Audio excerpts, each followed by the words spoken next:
Bonjour à tous, soyez les bienvenus sur le dernier webinaire de l'assurance maladie de Moselle pour l'année 2024, hein. Ça y est, c'est le dernier pour cette année. Donc du coup, aujourd'hui, on va être toujours deux personnes à présenter. Alors, on va peut-être se présenter, hein, le temps que les derniers participants se connectent à ce webinaire. Donc du coup, salut Caroline, je te laisse te présenter du coup. Oui, bonjour à tous, merci d'être là donc, pour ce dernier webinaire. Donc, vous nous connaissez un petit peu. Donc, moi, je suis Caroline Marigny, donc je suis référent employeur sur la CPM de Moselle et je suis toujours accompagnée de mon binôme Mathieu. Donc Mathieu Kiffer, référent employeur à la CPM de Moselle aussi, et on est rattaché du coup au site de Metz. Alors du coup, pour ce dernier webinaire, on a voulu faire un webinaire un petit peu différent de ce qu'on vous présente habituellement. Donc ça va un petit peu se présenter sous la forme d'un quiz, hein. Donc on va vous faire participer. Alors, à savoir que ce webinaire va durer à peu près 1h15, 1h30, hein, parce que du coup, on va balayer ensemble l'ensemble de la réglementation, hein. Donc, on va parler des arrêts de travail, du dernier jour de travail, des salaires, de tout ce qui est téléservice. Voilà, on voulait vraiment faire un webinaire pour finir l'année en revoyant vraiment toutes les notions importantes qu'on a vues tout au cours, tout au long de l'année. Donc, n'hésitez pas à participer, à savoir que du coup, il y a 20 questions, hein, on y reviendra après sur les différentes questions et les thèmes, et à savoir qu'il y a un lot à gagner, hein, donc l'employeur qui aura le plus de bonnes réponses. Du coup, il y aura un petit lot à gagner, et c'est Caroline et moi qui le contacterons à l'issue du webinaire. On ne pourra pas vous donner le nom du gagnant en direct, malheureusement, on est obligé de faire les statistiques à l'issue du webinaire, mais du coup, le gagnant du coup, aura un petit lot à gagner. Alors, au niveau des modalités, je laisse Caroline vous les présenter. Oui, alors comme d'habitude, hein, le support sera toujours téléchargeable. À l'issue du webinaire, vous allez donc recevoir un lien Petra par l'enquête de satisfaction. Ce lien Petra, il suffira de le copier-coller dans un navigateur et vous aurez donc accès à notre support. Toujours nos replays sont disponibles, hein. Tous nos replays sont toujours disponibles sur YouTube, sur la CPM de Moselle. Aujourd'hui, ce webinaire donc, est particulier, c'est un quiz, hein. On a voulu un webinaire interactif avec vous. Donc, c'est vrai que d'habitude, on vous laisse toujours les questions-réponses à la fin. Là, on ne va pas proposer de questions-réponses, hein. On va vraiment dérouler le webinaire, le quiz avec vous et voilà, par Et on rapport à attend, la logistique. voilà, et on attend à peu près 171 participants. Voilà, au niveau des modalités, on voulait vraiment changer et puis finir l'année en beauté avec un webinaire un petit peu particulier. Alors du coup, le temps que les derniers participants arrivent, on va un petit peu vous expliquer les règles Les règles. du jeu. Alors, à savoir que du coup, chaque question, du coup, vous disposerez de 30 secondes pour répondre. Après, malheureusement, ça sera trop tard pour répondre. Au niveau des étoiles, donc ça indique en fait le degré de difficulté de la question. Donc les questions simples, il y aura 2 étoiles. Les questions moyennement simples, il n'y aura qu'une étoile. Et les questions compliquées, il n'y aura pas d'étoile. Alors, je reprends parce que c'était pas tout à fait juste. Alors, une étoile, c'est une question relativement simple. Deux étoiles, c'est un degré de difficulté moyen. Et trois étoiles, ça sera du coup une question simple. Donc, ça peut vous donner des petites indications au niveau des questions. À savoir qu'à chaque question, on n'est pas méchant. On vous propose toujours une petite liste de réponses possibles, mais dans la liste, il n'y a qu'une seule réponse qui sera correcte. Et du coup, Caroline, une fois que le temps est écoulé, du coup, Voilà, ça il sera trop sera tard. vraiment trop tard pour répondre. Donc on vous laisse toujours 30 secondes. Une fois le temps écoulé, donc on ne peut plus répondre, hein. Voilà, donc on souhaite encore la bienvenue aux employeurs qui nous ont rejoints. Et du coup, au niveau du webinaire, voilà ce qu'on va aborder avec vous. Donc du coup, on va vous faire 10 questions pour tester vos connaissances sur la réglementation des arrêts de travail, hein, donc notamment le risque maladie. En deuxième partie, du coup, Caroline, 5 questions donc sur le congé maternité-paternité. et Et puis ensuite, voilà, on terminera par les téléservices de l'assurance maladie avec 5 questions également. Donc en tout, il y aura 20 questions. voilà. Et du coup, si c'est tout bon, on va démarrer du coup ce webinaire interactif et on commence tout de suite avec le premier thème. Donc, ça sera 10 questions sur la réglementation des arrêts de travail et des indemnités journalières au risque maladie.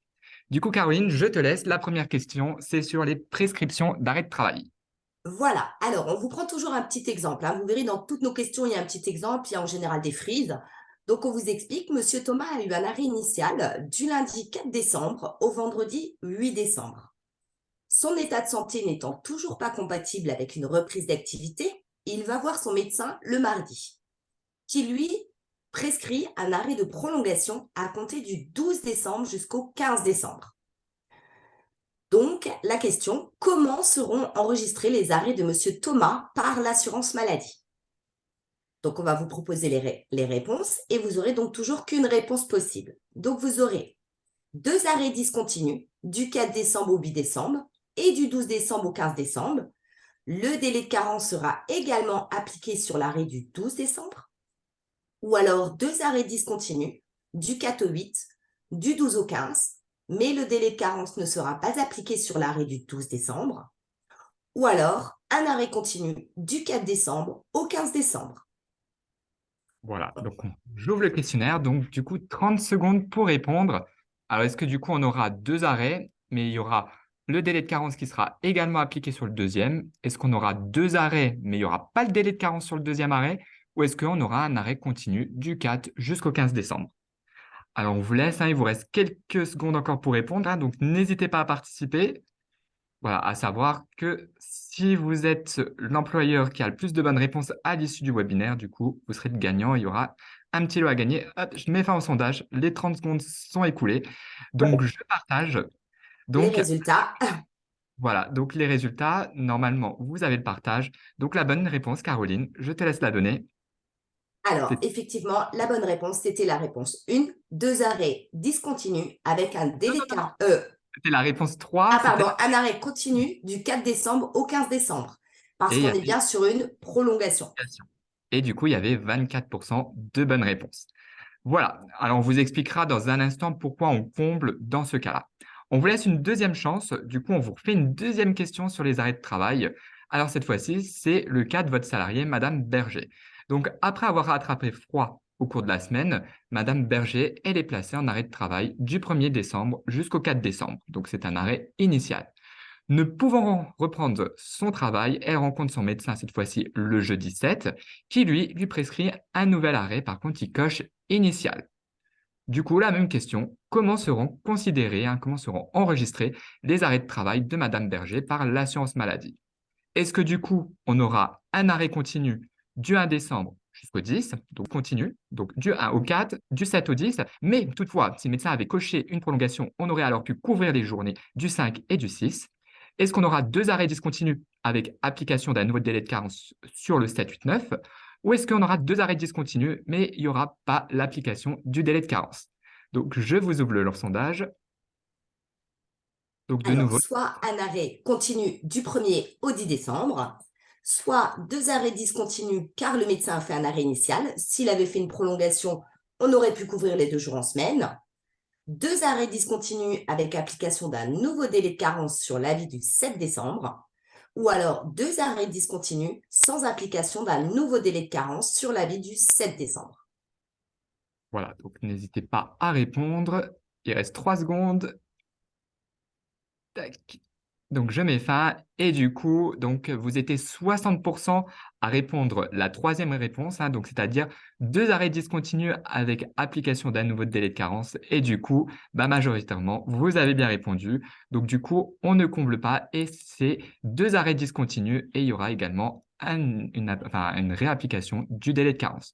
Du coup, on vous fait un petit résumé sur les arrêts de travail. Alors, au niveau de la prescription, lorsque la prolongation ne succède pas directement à l'arrêt précédent, il existe ce qu'on appelle un délai de tolérance qui permet de combler l'intervalle entre les 2 prescriptions et de raccrocher la prolongation à l'arrêt qui la précède. Dans quel cas on va pouvoir combler? Alors, on a notre arrêt initial et notre arrêt de prolongation. On va combler quand on a un jour, quand on a 2 jours, le week-end, quand on a 2 jours, un jour week-end ou un autre jour à coller, 2 jours, un jour férié ou un jour non férié, ou 3 jours, week-end plus un jour. 2 jours non fériés en semaine, on ne comble pas. Voilà. Et on insiste, hein, vraiment sur la notion de prolongation, hein. Dès lors que c'est une prolongation, on peut raccrocher quand il y a un intervalle entre eux, mais on peut que couvrir ces cas-là. Donc de 1 jour à 3 jours, mais du coup avec des week-ends, des jours fériés, hein. On vous a vraiment mis les cas pour lesquels on comble les jours qui ne sont non prescrits et qui sont entre 2 arrêts, et le second arrêt étant une prolongation. Par contre, inversement, hein, si votre salarié il a un arrêt initial et un autre arrêt initial et qu'il y a un laps de temps entre les deux, hein, ne serait-ce qu'un jour, à ce moment-là, un arrêt initial, on ne comble jamais. On repart sur un nouvel arrêt, c'est-à-dire que la période entre les deux ne pourra pas être couverte, ça sera un nouvel arrêt. Donc du coup, il faudra nous faire une attestation de salaire avec un dernier jour de travail à la veille du nouvel arrêt de Du nouvel arrêt. travail et il y aura la réapplication du délai de carence. On le précise aussi, tout ce qui est bulletin d'hospitalisation est considéré comme un arrêt initial. C'est-à-dire que votre salarié qui a un arrêt de travail jusqu'au vendredi et qui avait une hospitalisation qui était programmée au lundi, et ben, du coup, le week-end ne donnera pas lieu à être couvert par la prescription parce que le bulletin d'hospitalisation du lundi est considéré comme un arrêt initial. Donc là, si c'est un bulletin d'hospitalisation, il faudra nous faire une attestation avec un dernier jour à la veille du bulletin d'hospitalisation. Voilà au C'est- niveau des arrêts de Alors, travail. Sylvie nous demande, j'en profite, hein, on a dit qu'on répondait pas aux questions, mais c'est vraiment des règles qui s'appliquent au niveau national. C'est pas propre à la CPM de Moselle, c'est vraiment les règles nationales. Alors, je complète juste, hein, comme dit Caroline, hein, c'est vraiment des règles hein, qui sont donc dictées par la CNAM, hein, par la Caisse nationale de l'assurance maladie. Après, il est vrai qu'en Alsace et en Moselle uniquement, on a juste un jour de tolérance en plus pour le 26 décembre, hein, qui est un jour férié, mais qui n'est pas férié dans les autres départements. Et le vendredi, Et le lundi de Pâques, en fait. Les 4 jours à Pâques, en fait, le vendredi, ça, le samedi, dimanche et le lundi de Pâques. En fait, c'est des spécificités à l'Alsace-Moselle. Donc, effectivement, là, on va pouvoir combler ces spécificités. voilà. Nous, on a, par exemple, cette année, hein, il y a donc du coup le week-end, hein, ça sera le 23-24, le 25 étant férié et le 26 étant également férié en Moselle, bah, du coup, on va pouvoir couvrir jusqu'à 4 jours, voire même 5 jours, parce que du coup, si votre salarié y retourne le mercredi chez son médecin, le jeudi chez son médecin, on pourra encore y couvrir un jour en semaine. Donc, du coup, on pourra couvrir le week-end, c'est-à-dire les 2 jours fériés, le lundi et le mardi 26, et on pourra encore couvrir le 5e jour qui est un jour en semaine. Donc, mais ça, c'est juste des exceptions parce qu'au niveau de la Moselle, on a un jour férié en plus, et au niveau de l'Alsace-Moselle, hein, pour être précis, on a des jours fériés en plus. Donc, du coup, ça, c'est des règles générales hein, qui sont pour toute la France, mais c'est vrai que nous, on aurait pu encore rajouter une petite spécificité hein, pour les 2 jours des jours fériés qu'on a en plus en fonction de comment ça tombe. Mais voilà, ce qu'il faut retenir, c'est qu'on peut couvrir un jour, 2 jours quand c'est le week-end, 2 jours pour un jour en semaine et un jour de week-end, 2 jours pour un jour férié et un jour non férié, et on peut aller jusqu'à 3 jours pour le week-end et un jour en semaine, c'est-à-dire le vendredi ou le lundi. Voilà au Voilà au niveau. niveau de la prescription de l'arrêt. Et du coup, on enchaîne sur les prescripteurs d'un arrêt de travail. Alors, Madame Durand attend son premier enfant. Son gynécologue lui prescrit donc un arrêt en lien avec sa grossesse de 10 jours. Du 3 décembre au 12 décembre, le gynécologue lui prescrit 10 jours, toujours en rapport, hein, comme vous le voyez en haut, coché en rapport avec un état pathologique résultant de la grossesse. Je le rappelle, hein, c'est 14 jours maximum, hein. C'est les 14 jours supplémentaires hein, qu'on peut ajouter au congé légal maternité, hein. À la suite de son rendez-vous avec la sage-femme qui suit la grossesse de Madame Durand, cette dernière lui prescrit à nouveau 10 jours, avec toujours la coche pour une pathologie liée à la grossesse à compter du 12 décembre. Donc, du coup, Comment, jusqu'au 21. voilà, du 12 au 21, comment sera donc enregistré l'avis d'arrêt de travail du 12 décembre? Est-ce que la CPM enregistrera 4 jours en maternité du 13 au 16 décembre et le reste de l'arrêt sera enregistré en maladie? Est-ce que la CPM enregistrera 4 jours en maternité du 13 au 16 et le reste de l'arrêt ne sera pas enregistré? Est-ce que l'arrêt ne sera pas enregistré car une sage-femme ne peut pas prescrire un arrêt en lien avec une pathologie liée à la grossesse? Ou est-ce que l'arrêt sera enregistré en maladie du 13 décembre au 21 décembre? Voilà, alors on vous laisse, on vous rappelle, hein, donc du coup, Madame Durand, elle avait déjà un arrêt jusqu'au 12, hein, donc les 10 jours pour le congé pathologique. La sage-femme lui prescrit 10 jours supplémentaires, donc on va les faire démarrer à partir du 13. Est-ce que du coup, on va enregistrer les 4 jours pour arriver à 14 en maternité et le reste sera enregistré en maladie? Est-ce qu'on enregistrera les 4 jours en maternité et puis le reste ne sera pas enregistré? Est-ce qu'on n'enregistrera pas du tout parce que la sage-femme ne peut pas prescrire? d'arrêt en lien avec une pathologie grossesse ou est-ce que l'arrêt sera enregistré en maladie? Hop, je mets fin au sondage, je vous partage les résultats. Donc du coup, il y avait une grande majorité qui a répondu la première réponse, c'est-à-dire qu'on Réponse. enregistrera en maternité et puis le reste en maladie. Et malheureusement, c'est pas bon. Donc, du coup, la bonne réponse, c'était que l'arrêt sera pas Euh, enregistré du tout, parce que du coup, les sages-femmes ne peuvent pas prescrire d'arrêt en lien avec une pathologie liée à la grossesse. Au fait, les 14 jours supplémentaires en maternité, une sage-femme n'a pas le droit de les prescrire. Donc, du coup, c'était la troisième bonne réponse. Dès lors que la CPM va recevoir un arrêt coché en lien avec une pathologie liée à la grossesse prescrit par une sage-femme, on ne pourra pas enregistrer cette prescription médicale. On fait un petit point ensemble, Caroline, sur les Oui, prescriptions. prescripteur. Voilà. On va donc vous expliquer un petit peu au niveau des prescripteurs. Donc, la prescription de l'arrêt de travail, il faut donc que l'incapacité de travail soit constatée et justifiée pour une durée déterminée par un professionnel de santé exerçant une profession médicale et inscrit à un tableau de l'ordre qui lui est proposé. À savoir, donc un médecin généraliste ou remplaçant, un médecin spécialiste, un médecin hospitalier, un chirurgien dentiste ou une sage-femme. Mais attention Mathieu, La avec la sage sage-femme, Comme on a dit, elle ne peut pas prescrire d'arrêt en lien avec une pathologie liée à la grossesse. Alors, je fais juste encore une petite parenthèse, hein. Les arrêts de travail démarrent à la date de l'examen de constatation de l'incapacité de travail. C'est-à-dire que votre salarié, il n'est pas bien le lundi, il va chez son médecin le lundi. Normalement, le médecin est censé dater l'arrêt de travail au lundi. Par contre, il y a toujours une exception et une tolérance qui existe dans le cas où le patient n'a pas pu rencontrer son médecin, c'est-à-dire qu'il était vraiment dans l'incapacité de rencontrer son médecin lié à sa pathologie. À ce moment-là, et c'est vraiment de manière très occasionnelle et exceptionnelle, le médecin est autorisé à prescrire l'arrêt 1 ou 2 jours avant la constatation médicale ou 1 jour après. C'est vraiment le seul délai de tolérance. Il ne pourra pas faire démarrer 3 jours avant ou 4 jours après. Il peut que faire démarrer 1 ou 2 jours avant ou 1 jour après. Mais normalement, quand il établit le certificat, enfin l'arrêt de travail, il est censé mettre la date de constatation médicale et après au-dessus, manuellement, il doit indiquer arrêt à compter du et peut faudra mettre 1 ou 2 jours avant la date du jour ou 1 jour après. Et comme on le disait, au niveau des sages-femmes, on y revient, les sages-femmes, elles ne peuvent pas prescrire tous les arrêts de travail. Attention, une sage-femme peut prescrire des arrêts aux femmes enceintes que dans 2 situations. Qu'en cas d'interruption de grossesse par voie médicamenteuse, donc elle était autorisée à prescrire 4 jours calendaires qu'elle pouvait renouveler une fois, selon l'article D323-5 du Code de la Sécurité sociale, et la deuxième situation, c'est en cas de grossesse non pathologique, hein. Elle ne peut que prescrire des maladies. Alors, depuis le 28 avril 2021, elles peuvent prescrire des arrêts de plus de 15 jours. Avant, elles étaient bloquées à 15 limité. jours, voilà, limitées à 15 jours. Mais depuis le 28 avril 2021, elles peuvent prescrire plus de 15 jours et elles peuvent les renouveler au même titre qu'un médecin, mais toujours dans la limite de sa compétence professionnelle. Voilà, donc faites attention.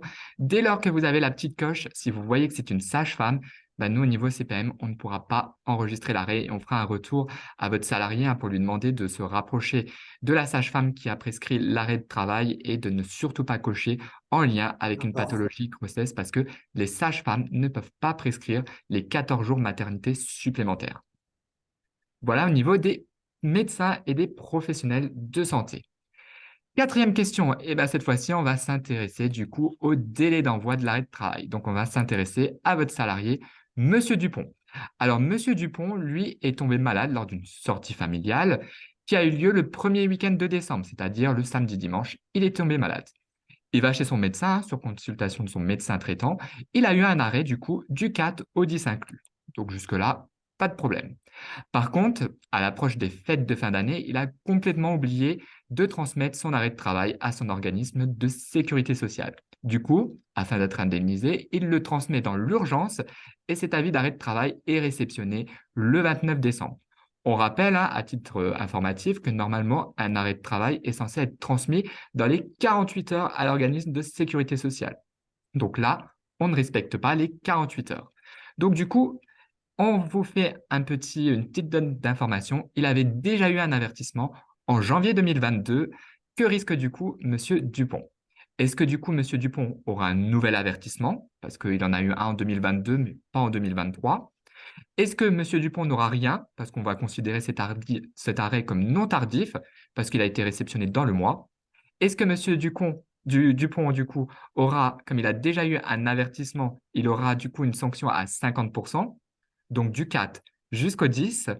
Ou est-ce que M. Dupont sera sanctionné 100% parce qu'il a déjà eu un avertissement et que c'est le deuxième arrêt tardif et que cet arrêt tardif est réceptionné après la date de fin, donc du coup, il ne sera pas indemnisé? Donc, je vous laisse répondre, hein. Donc ça, c'est une question un petit peu difficile, mais c'est toujours intéressant de savoir comment sont considérés les arrêts par la CPM. Est-ce qu'ils sont considérés comme tardifs, pas tardifs? Qu'est-ce qu'on applique? Un avertissement, une sanction? Donc, du coup, on vous laisse répondre, hein. Donc, 30 secondes. Est-ce qu'il aura un avertissement? Est-ce qu'il n'aura rien et ça ne sera pas considéré comme tardif?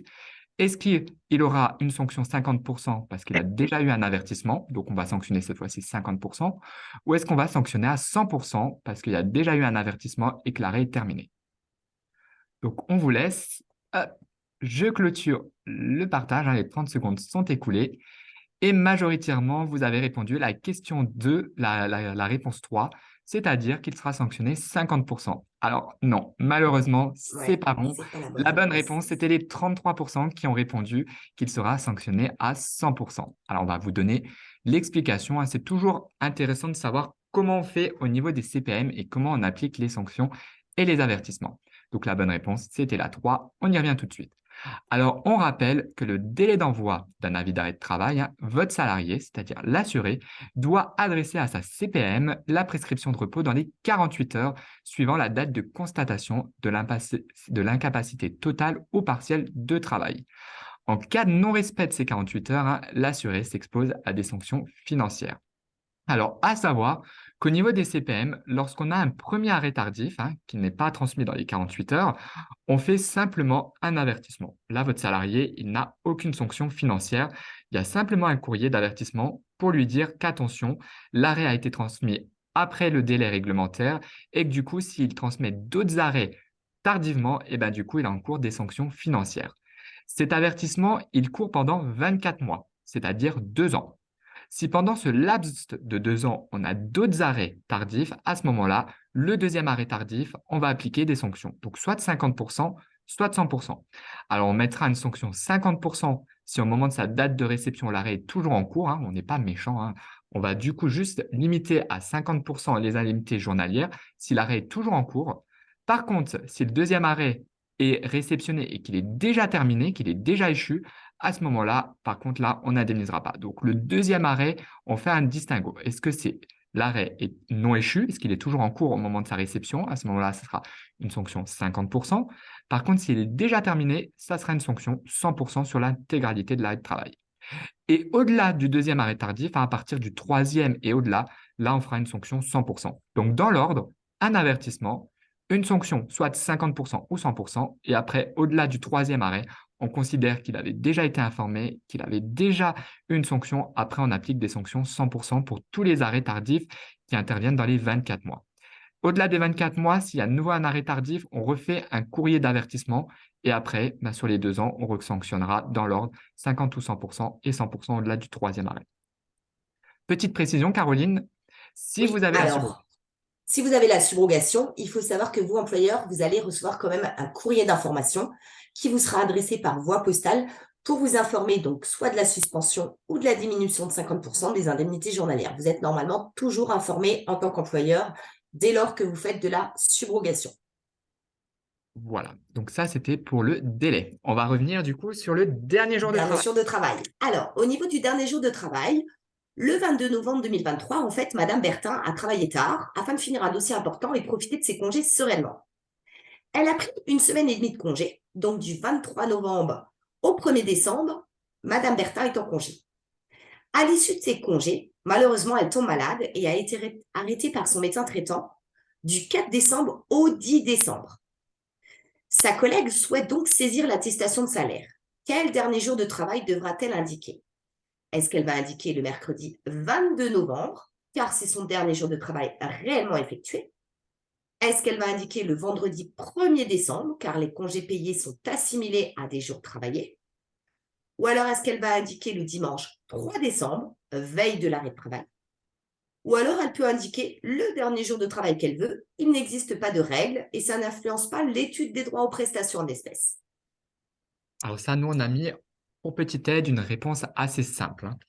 Voilà. Donc, Donc, est-ce que ça pas du va tout. être le mercredi 22 novembre, car c'est son dernier jour de travail réellement effectué? Est-ce que c'est le vendredi 1er décembre, car les congés payés sont assimilés à des jours travaillés? Est-ce que c'est le dimanche 3 décembre, veille de l'arrêt? Ou alors, est-ce qu'elle peut indiquer le dernier jour de travail qu'elle veut? Donc, on vous laisse, il reste 5 secondes pour répondre. Hop. Et c'est trop tard pour répondre, donc je vous partage. Alors déjà, ce qui est rassurant dans les résultats, c'est que vous êtes plutôt d'accord, hein, personne n'a répondu que bah, on peut indiquer n'importe quoi, ça Ouais. n'a pas trop d'importance, il n'y a pas de règle, on peut indiquer le dernier jour qu'on veut. Non, effectivement, ce n'était pas la dernière réponse qui était la bonne. Donc on a la majorité qui répond le dimanche, c'est-à-dire la veille de l'arrêt de travail. Et du coup, les employeurs, vous avez raison, c'était bien la veille de l'arrêt de travail qu'il faut indiquer. Donc on va refaire un petit point sur le dernier jour de travail. Donc c'était le dimanche la veille de la prescription. Alors, on refait un petit Alors, point. voilà, au niveau du dernier jour de travail, donc il faut savoir la règle, toujours, c'est le dernier jour de travail se situe toujours à la veille de la prescription d'arrêt de travail initial, sauf si le salarié a entamé sa journée de travail. Dans ce cas, il convient d'indiquer le dernier jour de travail réel. On vous met un petit graphique pour vous expliquer un petit peu. Donc là, on a un arrêt initial du 4 décembre, du lundi 4 décembre au 10 décembre. Votre salarié n'a pas travaillé le 4 puisqu'il était en arrêt initial. Le dernier jour de travail est indiqué et la veille de l'arrêt initial, soit le dimanche 3 décembre. On prend le même cas, arrêt de travail initial du 4 décembre au 10 décembre, mais votre salarié a travaillé le 4 décembre. Au matin, le médecin a daté l'arrêt du 4 décembre, hein, puisqu'elle l'a vu le 4 décembre, mais la salariée a travaillé. Donc, le dernier jour de travail indiqué, ça va donc être le dernier jour de travail réel, soit le 4 décembre. Voilà, on rappelle que c'est vraiment une règle qui est imposée, hein, par la CNAM, hein. Quand vous faites une attestation sur Net Entreprise et que vous allez sur la petite aide, on vous réexplique cette règle, hein. C'est vraiment une question d'harmonisation des pratiques, hein, pour qu'on ait la même période de référence en fonction des employeurs. Parce qu'on s'est rendu compte que certains employeurs indiquaient le dernier jour de travail réel, les autres le dernier jour des congés, les autres mettaient la veille. Et du coup, pour un même arrêt qui démarrait en début de mois, ben, on avait un dernier jour de travail qui pouvait varier. Et du coup, comme le dernier jour de travail détermine la période de référence, bah, du coup, pour harmoniser les pratiques, la CNAM a statué et du coup, c'est toujours la veille de la prescription d'arrêt de travail, sauf si votre salarié a travaillé ce jour-là. Et là, du coup, il faudra mettre le dernier jour de travail réel parce que cette journée est à la charge de l'employeur, hein. Toute journée entamée est à votre charge. Voilà, au niveau du dernier jour de travail. On reste dans le même thème, mais cette fois-ci, on fait quelque chose que les adorent, c'est le dernier jour de travail dans le cadre d'un temps partiel thérapeutique. Alors, on va s'intéresser au cas de Monsieur Morel. Donc, Monsieur Morel a eu un arrêt de travail du 15 jusqu'au 26 novembre. Donc, ça, c'est un arrêt à temps complet. Après avoir vu son médecin traitant, il a repris en temps partiel thérapeutique du 27 jusqu'au 31 décembre. Donc là, on va dire un classe classique jusqu'à présent. Cependant, malheureusement, suite à un autre souci de santé, Monsieur Morel a eu un arrêt du coup du 11 décembre jusqu'au 17 décembre. Donc là, du coup, le mi-temps thérapeutique a été interrompu par un arrêt temps plein. En janvier 2024, hein, c'est-à-dire dès que le mois est échu, son employeur devra faire une attestation avec la perte pour le temps partiel thérapeutique du 18 jusqu'au 31 décembre. Quel dernier jour de travail devrez-vous mettre sur l'attestation pour la perte du 18 jusqu'au 31? Est-ce que vous allez indiquer le 14 novembre, parce que c'est le dernier jour de travail réel? Est-ce que vous allez indiquer le 30 novembre, parce que c'est le dernier jour en mi-temps thérapeutique du mois qui précède? Est-ce que vous allez mettre le 10 décembre, c'est-à-dire le dernier jour de l'arrêt, enfin le dernier jour de l'arrêt temps plein qui précède le mi-temps thérapeutique, ou est-ce que vous mettrez carrément le 31 décembre, c'est-à-dire le dernier jour du mois du mi-temps thérapeutique? Donc, on vous laisse répondre. Donc, le 14 novembre, dernier jour de travail réel. Le 30 novembre, dernier jour du temps partiel du mois M-1. Le 10 décembre, dernier jour de l'arrêt temps plein qui précède le temps partiel à déclarer. Ou alors le 31 décembre, dernier jour du temps partiel du mois en cours. Alors, on vous laisse encore une dizaine de secondes.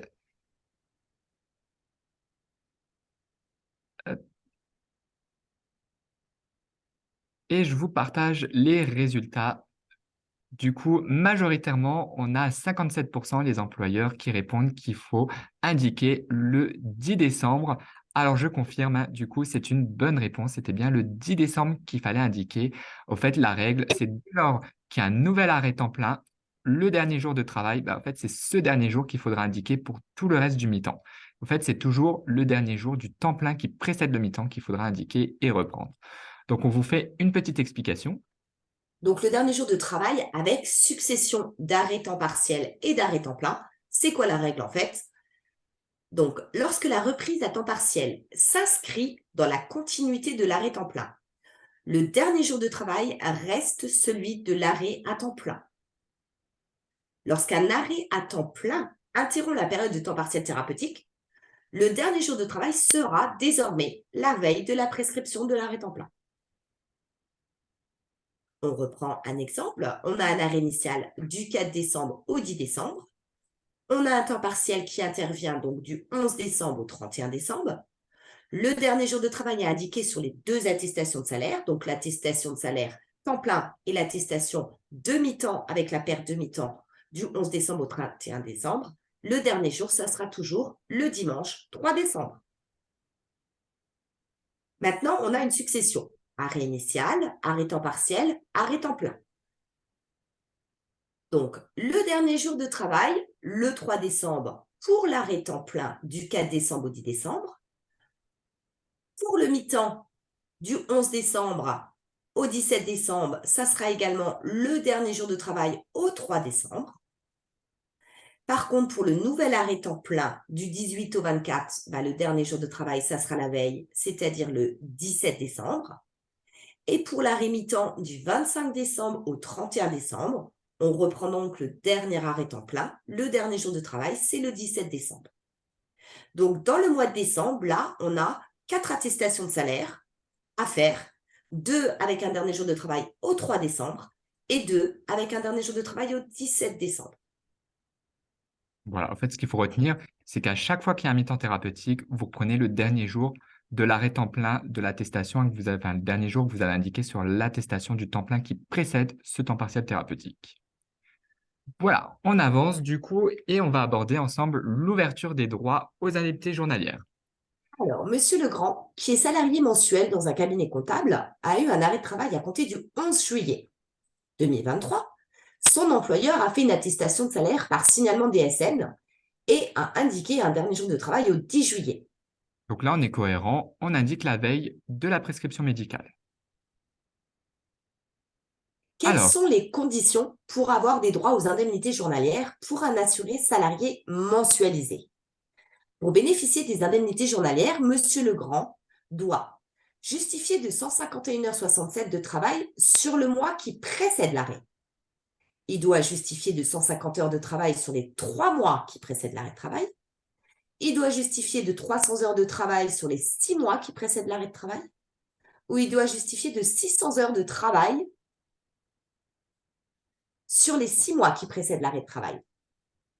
On va vous laisser répondre. Donc, soit 151 heures sur le mois précédent, soit 150 heures sur les 3 mois précédents, soit 300 heures sur les 6 mois qui précèdent l'arrêt, ou soit 600 heures sur les 6 mois qui précèdent l'arrêt.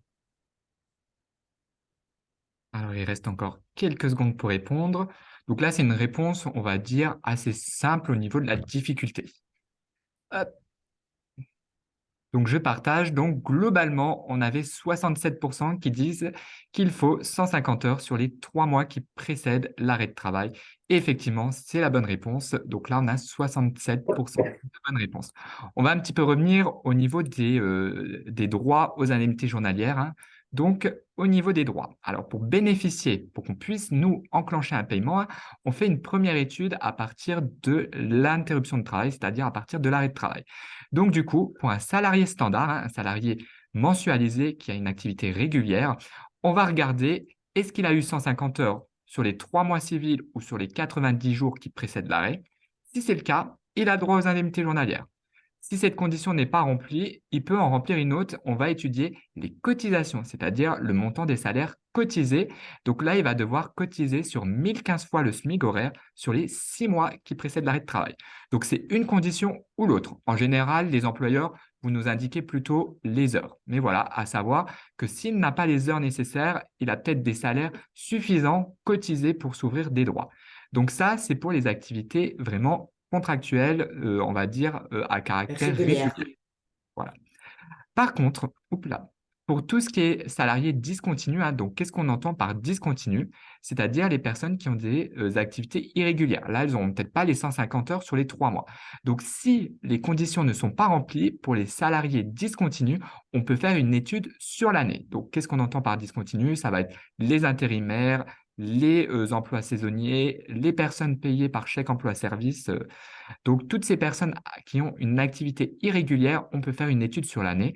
Donc, la personne devra avoir fait 600 heures sur les 12 derniers mois ou éventuellement sur les 365 jours qui précèdent l'arrêt de travail. Et si ce n'est pas le cas, il faut qu'elle ait cotisé sur 2030 fois le SMIC sur les 12 derniers mois. Donc finalement, pour les personnes qui ont des activités discontinues, on peut faire une étude sur l'année, donc 600 heures ou avoir cotisé 2030 fois le SMIC. C'est toujours une ou l'autre des conditions, hein. Ce n'est pas les deux réunis, c'est soit l'une, soit l'autre. Ça, c'est pour qu'on puisse démarrer le paiement.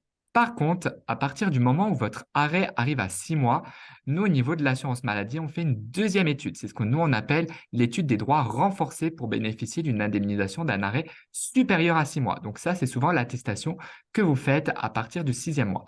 Donc dès lors que l'arrêt arrive à 6 mois, nous, il faut qu'on ait d'autres conditions. Donc on a les conditions administratives. Donc là, du coup, il faut que votre salarié en plus des premières conditions, donc si c'est un salarié standard, et ben, du coup, on va étudier les heures qu'il a fait sur l'année.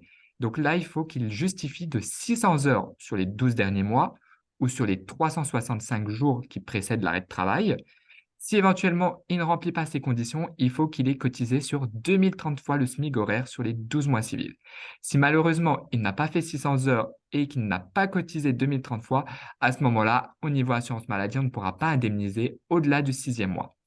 Mais si votre salarié il remplit ces conditions, en plus de ces conditions, il faudra une condition d'affiliation, c'est-à-dire qu'il doit avoir 12 mois d'affiliation à titre individuel.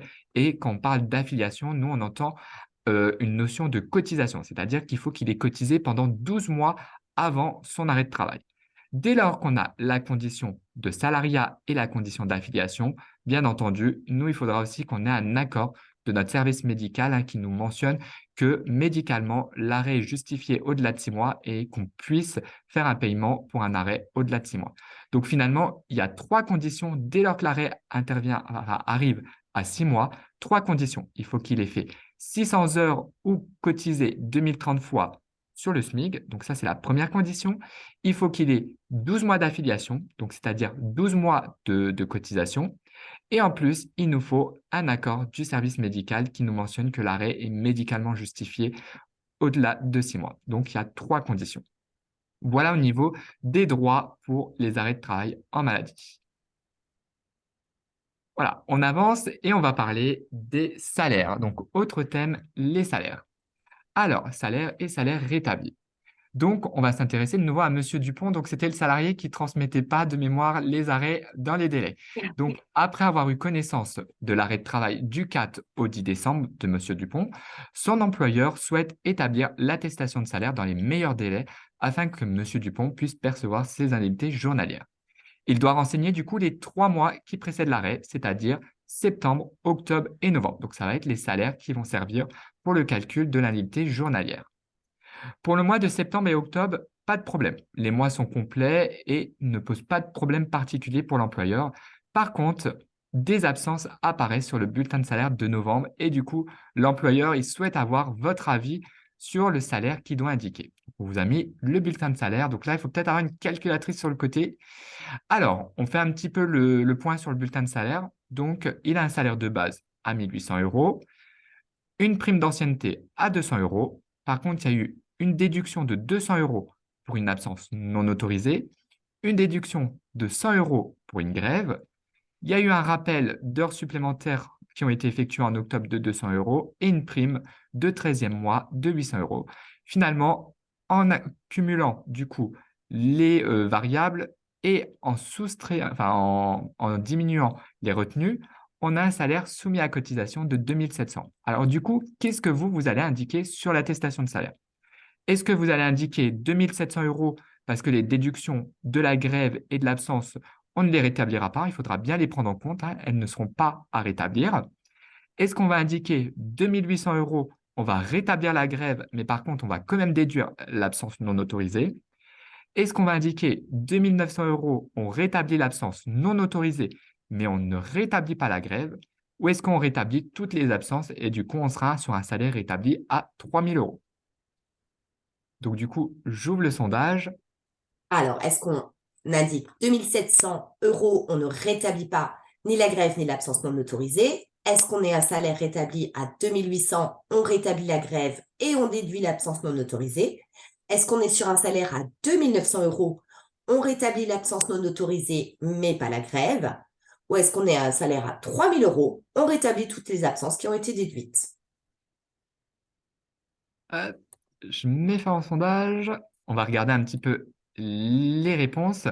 Alors, Ah, on va dire que c'est assez mitigé entre et 2700 et 2800. Donc, la majorité a répondu 2800, c'est-à-dire 100. qu'on rétablit la grève, mais pas l'absence non autorisée. Et effectivement, c'est la majorité qui l'emporte. C'est bien C'est sûr la bonne réponse. Ça, 2800. Alors, on va revenir un petit peu sur l'explication. Donc, le salaire de base, il cotise dessus. La prime d'ancienneté à 200 €, il cotise dessus. Donc là, on a un salaire à 2 000 €. L'absence non autorisée, bah, elle est non autorisée, donc il faut pas la rétablir. Donc, c'est-à-dire que cette absence, il faut la prendre en compte étant donné qu'elle n'est pas autorisée. Donc là, il faut bien l'inclure et il faut la déduire et ne surtout pas la rétablir. Donc là, on est à 2 000 € moins les 200. Du coup, on retombe à un salaire à 1 800 €. 1 100 €. La grève qui est autorisée, on rappelle que la grève, c'est une absence autorisée par l'employeur. Donc, cette absence, on n'en tient pas compte. Donc, celle-ci, on ne la déduit pas. Donc, du coup, on reste à 2 800 €. À ça, on rajoute 200 € pour le rappel des heures supplémentaires. Donc, on est à 2 000 €. Et puis, on rajoute les 800 € pour la De prime prime essence de 13e mois. à 2 800 €. Donc, c'est-à-dire que le salaire à 2 700 € sur lequel il cotise, il fallait le rétablir en réintégrant la grève, et c'est-à-dire qu'on obtient un salaire à 2 800 € en salaire rétabli. Donc, on va faire un petit point sur les salaires du coup et le rétablissement des salaires. Alors, le salaire à indiquer est toujours celui servant de base au calcul de la cotisation due pour les risques maladie, maternité, invalidité et décès. Donc, aussi bien pour les contrats mensualisés, hein, les cas standards, que pour les intérimaires. Vous indiquez toujours le salaire qui sert à la cotisation du risque maladie, maternité, paternité. Par contre, pour les Pour les salaires, salaires mensualisés, les cas standards, donc le calcul se fait toujours sur 3 mois. Par contre, lorsque la période de référence est incomplète, on va donc rétablir le salaire dans les situations suivantes. Donc là, on va vous expliquer comment rétablir le salaire, dans quel cas. Dans le cas d'une absence maladie, maternité, paternité, on va donc rétablir. D'une absence en accident du travail ou maladie professionnelle, de la journée du citoyen, de la fermeture temporaire de l'établissement pour des congés payés ou de l'intempérie, d'une absence autorisée par l'employeur ou d'un temps partiel thérapeutique, d'une période de chômage partiel, d'une grève ou d'une nouvelle embauche, mais attention, uniquement pour le mois de l'embauche. On vous a mis le petit exemple d'une nouvelle embauche intervenue le 20 février. Donc, nouvelle embauche le 20 février. On est sur une période de référence de janvier, février, mars. En janvier, on ne va pas pouvoir rétablir. On va donc indiquer un salaire à 0. Pour février, on est bien dans le mois de l'embauche, donc on va indiquer le salaire réel, 500 €. Et dans le motif de l'absence nouvelle embauche, on va pouvoir rétablir le mois de l'embauche, 2 000 €. Et mars, il a travaillé normalement, on indique bien 2 000 €. et je Voilà au complète. niveau, oui, des cas où on rétablit. Et Mathieu va vous dire où on ne rétablit pas. Voilà. Finalement, toutes les absences autorisées donnent lieu à un rétablissement. Les seuls cas où on ne rétablit pas, c'est quand c'est une absence non payée et qui n'est pas autorisée, hein. Dès lors qu'il y a de l'absence non autorisée, du coup, ça ne donne pas lieu à un rétablissement de salaire. Donc, celle-ci, il ne faudra pas les rétablir. Pareil, la mise à pied ne donne pas lieu à un rétablissement de salaire et la journée de solidarité, hein, bien qu'elle soit autorisée, elle ne donne pas lieu non plus à un rétablissement de salaire. C'est vraiment les trois cas où il ne faut pas réintégrer les absences et il ne faut pas rétablir le salaire pour les trois motifs-là. On a une Voilà. petite question en parallèle. La prime du 13e mois n'est pas à proratiser. C'est Raphaël qui nous demande pourquoi on ne la proratise pas. Alors, effectivement, on est sur le risque maladie. Maladie. Maladie, nous, comme on fait un calcul sur 3 mois, on prend vraiment les salaires soumis à cotisation. Donc, en maladie, on ne proratise pas. On considère que sur le mois, il a eu une prime, elle est cotisée, elle est inclue dans le salaire cotisé. Donc, on ne la proratise pas. Par contre, en accident de travail, il faudra bien sûr proratiser les primes parce que du coup, en accident de travail, le calcul se fait sur un mois. Et s'il y a des primes qui apparaissent, bah, du coup, il faudra les proratiser. Et pareil, il faudra indiquer les primes qui ont été versées sur les 12 derniers mois, parce que du coup, on va aussi intégrer les primes des 12 derniers mois. Donc, c'est pour ça que c'est important en accident de travail de déduire les primes et de les indiquer dans une autre rubrique, hein, des primes et accessoires de rappel, mais toujours bien penser, c'est nous qui proratisons. Vous Voilà. indiquez seulement les primes et c'est à notre niveau, au niveau du calcul pour les indemnités accident de travail et maladies professionnelles, qu'on va réintégrer les primes qui ont été versés sur les 12 derniers mois et on les proratisera en fonction de la périodicité. Mais en maladie, on prend tout simplement le bulletin de salaire et à partir du moment où c'est soumis à cotisation, on indique toujours les éléments soumis à cotisation et éventuellement on rétablit le salaire dans le cadre des absences autorisées qui sont mentionnées ici. Voilà. Donc ça, c'était pour le Oui. salaire maladie. Neuvième question. Alors, Et au niveau avant-dernière. de la et avant-dernière sur le risque maladie, effectivement, au niveau de la subrogation et du maintien de salaire, donc à l'approche de l'hiver, M. Brown est tombé malade. Son médecin lui avait prescrit un premier arrêt de 14 jours qui a été prolongé à 2 reprises de la façon suivante. Donc, on a un arrêt initial du 6 novembre au 19 novembre. On a ensuite une prolongation du 20 novembre au 3 décembre et une dernière prolongation du 4 décembre au 17 décembre. Son employeur maintient le salaire pour une durée de 6 mois. C'est la durée maximale prévue par la convention collective de l'employeur. Il établit l'attestation de salaire le 30 novembre. Quelle date de subrogation doit-il indiquer sur l'attestation de salaire? Est-ce qu'il doit indiquer du 6 novembre au 19 novembre, car il faut limiter selon les dates de chaque arrêt?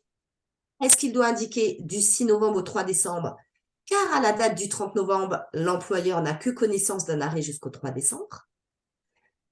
Est-ce qu'il doit indiquer une date de subrogation du 6 novembre au 17 décembre, car c'est la date de fin du troisième arrêt? Ou alors, est-ce qu'il doit indiquer une date de subrogation du 6 novembre au 5 mai 2024, car il faut toujours se reporter à la convention collective? Donc, je On vous laisse répète les réponses. Du 30 6 secondes. novembre au 19 novembre, car il faut limiter selon les dates de chaque arrêt. Du 6 novembre au 3 décembre, car à la date du 30 novembre, l'employeur n'a que connaissance d'un arrêt jusqu'au 3 décembre. Du 6 au 17, car c'est la date de fin du troisième arrêt. Ou alors du 6 novembre au 5 mai, car il faut se reporter à la convention collective. Hop. Donc, je laisse, hein. Donc, je clôture et effectivement, donc il y a 71% qui dit qu'il faut indiquer les dates, hein, par rapport aux conventions collectives. Donc, ici, il faudra indiquer les 6 mois, c'est-à-dire du 5 novembre jusqu'au 5 mai 2024. Et effectivement, hein, c'était la bonne réponse, hein. Il ne faut surtout pas limiter par Aux rapport dates aux arrêts de d'arrêt. travail. Il faut vraiment se reporter au niveau de la convention collective. Alors, petit point au niveau de la subrogation. Donc, le montant des indemnités journalières peut être versé soit à l'assuré, si l'employeur ou l'assurance ou une assurance de l'entreprise peut verser ou non un complément de salaire, soit les indemnités journalières peuvent être versées à l'employeur sous réserve de l'application de l'article R 323-11 du Code de la sécurité sociale. Et dans ce cas, l'employeur est subrogé à l'assuré. Donc, finalement, les indemnités, soit elles sont à l'assuré si vous ne lui maintenez pas le salaire, soit elles sont à vous directement si vous maintenez le salaire. À savoir qu'en cas de subrogation, si vous maintenez le salaire, lorsque vous faites une attestation sur Net Entreprise ou par signalement DSN, il faut toujours indiquer les périodes maximales prévues par la convention collective. Il ne faut surtout pas limiter à l'arrêt de travail parce que le problème, c'est que si vous limitez et que nous, on réceptionne une prolongation, bah, la suite des indemnités journalières partira du coup à votre salarié directement parce qu'on aura une subrogation limitée. Donc vraiment, soyez vigilants dès lors que vous faites une attestation de salaire que ça soit sur Net Entreprise au niveau du paramétrage du signalement DSN, il ne faut surtout pas limiter la subrogation à l'arrêt et à la prescription. Il faut bien sûr mettre les périodes prévues par la convention collective, que s'il y ait des prolongations qui sont enregistrées, bah, du coup, qu'il n'y ait pas d'erreur de règlement de destinataire au niveau du règlement. Voilà, donc c'était vraiment la petite vigilance qu'on voulait voir avec vous. Et puis du coup, on termine la rubrique des 10 questions sur l'assurance maladie avec les cures thermales. Alors, on a Madame Richard qui a été admise dans un établissement thermal à Bar-le-Clément pour la période du 7 juillet jusqu'au 27 Du 8 juillet. juillet au 27, Du ouais. Du ju- 8 juillet au 27 juillet. Voilà, pour sa cure. À l'issue de sa cure, elle vous transmet l'attestation délivrée par l'établissement thermal. Et du coup, on vous propose 4 réponses. Donc là, il faut être vigilant. Quelle est la bonne réponse parmi les 4? Est-ce que Madame Richard percevra des indemnités journalières du 8 jusqu'au 27 juillet, des transmissions de l'attestation de présence délivrée par l'établissement thermal?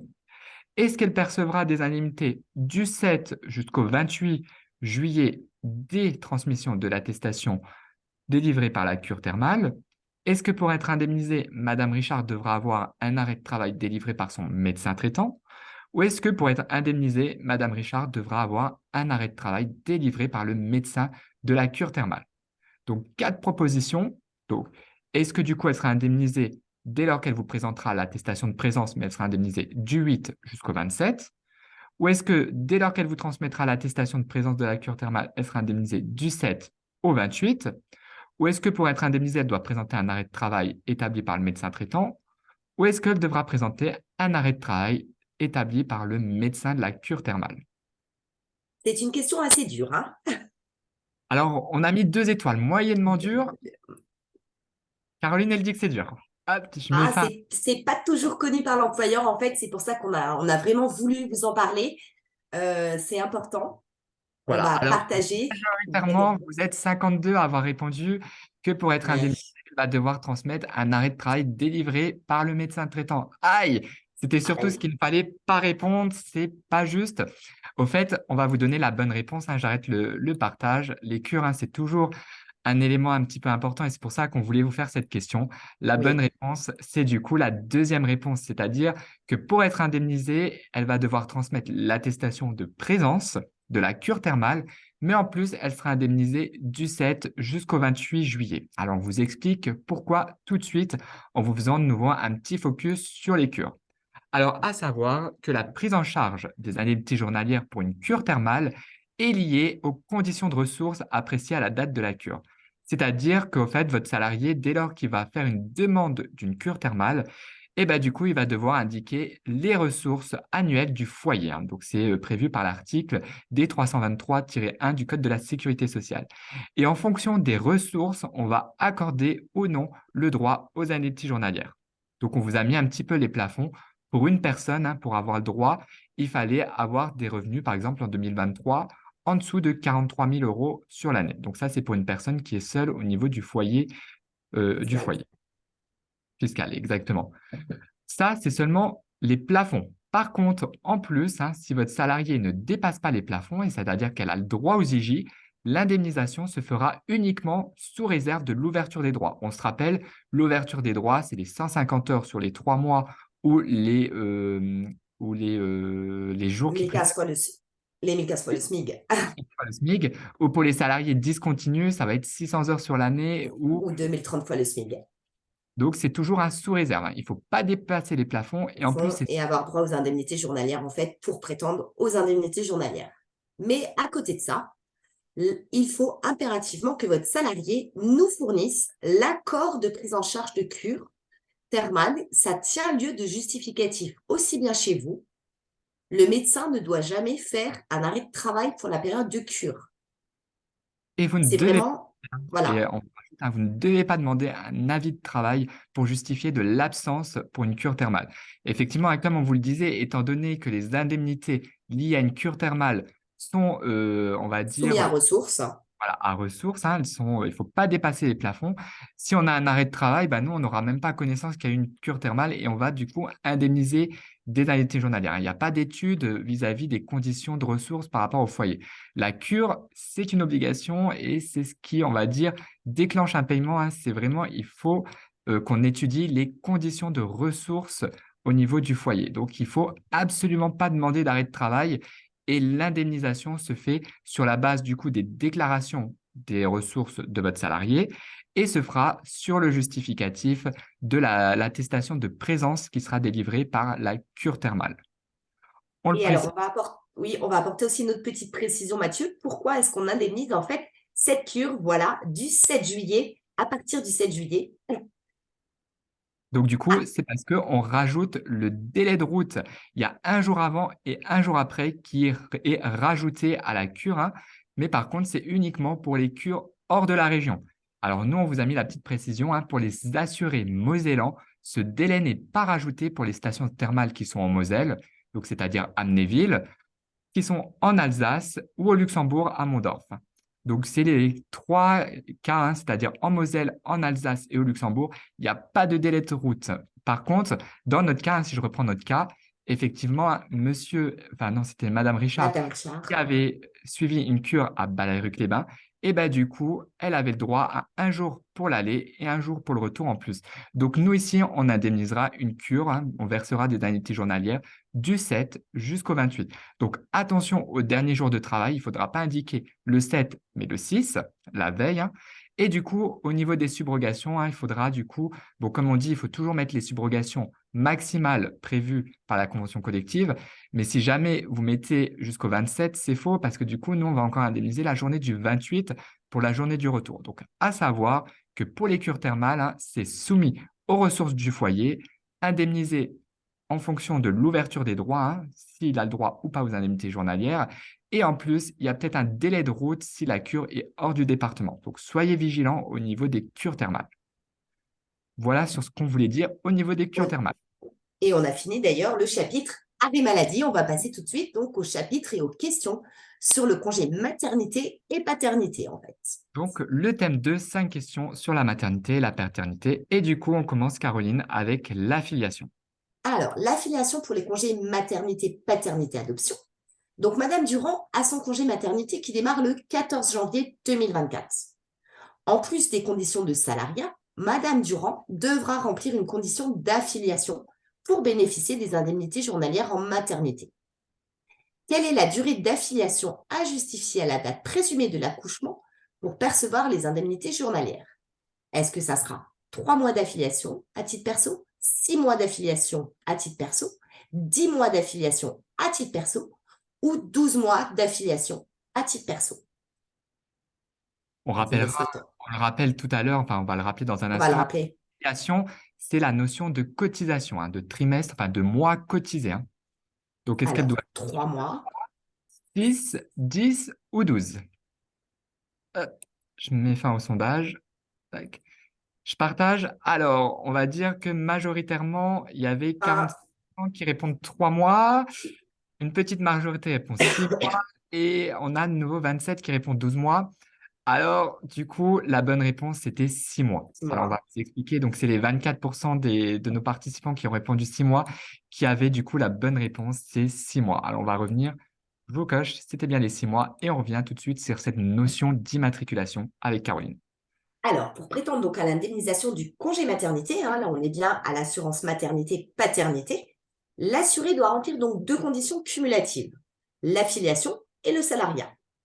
Alors, au niveau de l'affiliation, la condition d'affiliation est donc étudiée à la date présumée de l'accouchement. Votre salarié doit justifier d'une période minimale d'affiliation à titre personnel en qualité d'assuré social. Donc, c'est 6 mois pour les congés maternité qui débutent à partir du 20 août. Avant les congés maternité du 20 août, c'était 10 mois d'affiliation pour l'affiliation maternité. Il convient donc de calculer le nombre de mois d'assujettissement liés à une notion de travail, de rémunération ou de cotisation. Ça, Voilà. c'est pour la condition d'affiliation. Au Je niveau de rajoute, la... Oui, je rajoute pardon, vas-y Mathieu. Effectivement, hein, donc pour tout ce qui était congé maternité et paternité avant le 20 août 2023, c'était 10 mois. Et du coup, cette condition a été vue un petit peu à la baisse pour s'aligner à des directives européennes. Donc, Européenne. du coup, ça ouvre davantage de droits, hein, parce que les personnes qui avaient par exemple 9 mois, bah, du coup, avant, on notifiait des refus parce qu'il n'y avait pas ces 10 mois qui étaient. D'immatriculation. Voilà, donc on faisait des refus. Maintenant, cette condition de 10 mois, elle a été vue à la baisse et c'est 6 mois. Donc ça ouvre un petit peu plus de droits pour les personnes, hein, pour par exemple les nouvelles personnes qui arrivent sur le marché du travail, les nouvelles embauches. Les personnes qui avant ne justifiaient pas des 10 mois, bah, du coup maintenant, elles ne doivent plus que justifier de 6 mois pour tous les congés maternité à partir du 20 août. Donc ça ouvre des droits un petit peu supplémentaires, hein. Ça a été revu à la baisse par rapport à des directives européennes. Et puis, on Voilà. revient un petit peu sur les conditions de salariat. Donc, les conditions de salariat sont étudiées donc, au début du repos prénatal ou, à défaut, à la date présumée de grossesse. Pour les activités régulières, hein, on le rappelle, votre salarié doit justifier de 150 heures de travail salarié ou assimilé au cours des 3 mois civils ou des 90 jours consécutifs précédents, ou alors avoir cotisé sur un salaire au moins égal à 1015 fois le SMIC horaire sur les 6 mois civils précédents. Si cette condition n'est pas remplie et que l'activité est saisonnière ou discontinue, l'assuré doit justifier de 600 heures de travail salarié ou assimilé au cours des 12 mois civils ou 365 jours précédents, ou alors avoir cotisé sur un salaire au moins égal à 2030 fois le SMIC sur les 12 mois civils précédents. Finalement, pour conclure, hein, au niveau du salariat, c'est exactement les mêmes conditions qu'en maladie. Par contre, en Mhm. plus, hein, pour la maternité-paternité, il y a une condition d'affiliation. Et du coup, hein, depuis le 20 août, il faut justifier de 6 mois de mois cotisés, hein, d'affiliation, hein. Voilà au niveau. On va parler ensemble maintenant un petit peu du report du congé maternité. Alors, le report. Donc, en théorie, le congé de Madame Durand démarre le 14 janvier 2024. Cependant, elle souhaite reporter une partie, hein, du congé prénatal à l'issue du congé maternité. Alors, on vous donne la question, quelle est la durée maximale d'un report pour le congé maternité? Est-ce qu'elle pourra reporter une semaine? Est-ce qu'elle pourra reporter 2 semaines? Est-ce qu'elle pourra reporter au maximum 3 semaines, un mois, ou est-ce qu'elle peut pas reporter parce que ce dispositif concerne uniquement les assurés qui ne sont pas salariés, c'est-à-dire les personnes qui sont demandeurs d'emploi?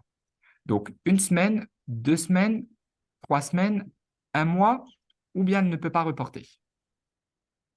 Donc, on vous laisse quelques secondes encore pour répondre.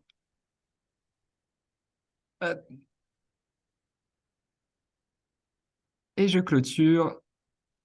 Donc, je vous montre un petit peu. Donc, majoritairement, on a 33% des employeurs qui répondent 2 semaines. On a 27% qui répondent 3 semaines et 25% qui répondent que un salarié ne peut pas reporter le congé prénatal. Alors, on vous donne la réponse. Donc, c'était les 3 semaines. Du coup, qu'il fallait répondre. C'est la durée maximale qu'une salariée peut reporter pour son congé maternité. Alors, on va un petit peu revenir sur les notions, hein, du congé maternité. Donc, à savoir que la durée d'un congé maternité pour une naissance simple avec un ou deux enfants à charge, elle est de 16 semaines. Donc, s'il n'y a pas d'enfants dans le foyer, un ou deux, ça sera 16 semaines. Donc, c'est-à-dire 6 semaines de prénatal et 10 semaines de postnatal. Si maintenant le foyer a déjà 3 enfants à charge, du coup, la durée, elle sera de 26 semaines.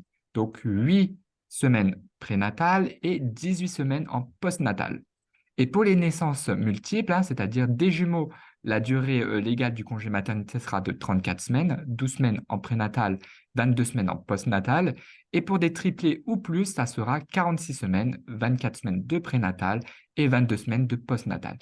Par contre, comme on l'a indiqué, hein, pour les futures mères qui sont en activité salariée, elles peuvent demander à réduire une partie du prénatal pour le faire basculer à l'issue, c'est-à-dire en postnatal. Alors, c'est souvent pour profiter de l'enfant après la naissance, hein. Souvent, elles veulent raccourcir un petit peu le congé prénatal pour le faire basculer en postnatal. Alors, à savoir que c'est uniquement possible pour les personnes salariées, hein. Les personnes qui sont demandeurs d'emploi ne peuvent pas faire de demande de report du congé prénatal. C'est uniquement un dispositif qui concerne les personnes salariées. À savoir que dès lors que votre salarié souhaite faire un report, ça ne modifie pas la durée, hein. La durée, elle reste inchangée. C'est simplement une partie du prénatal qui bascule à l'issue en postnatal.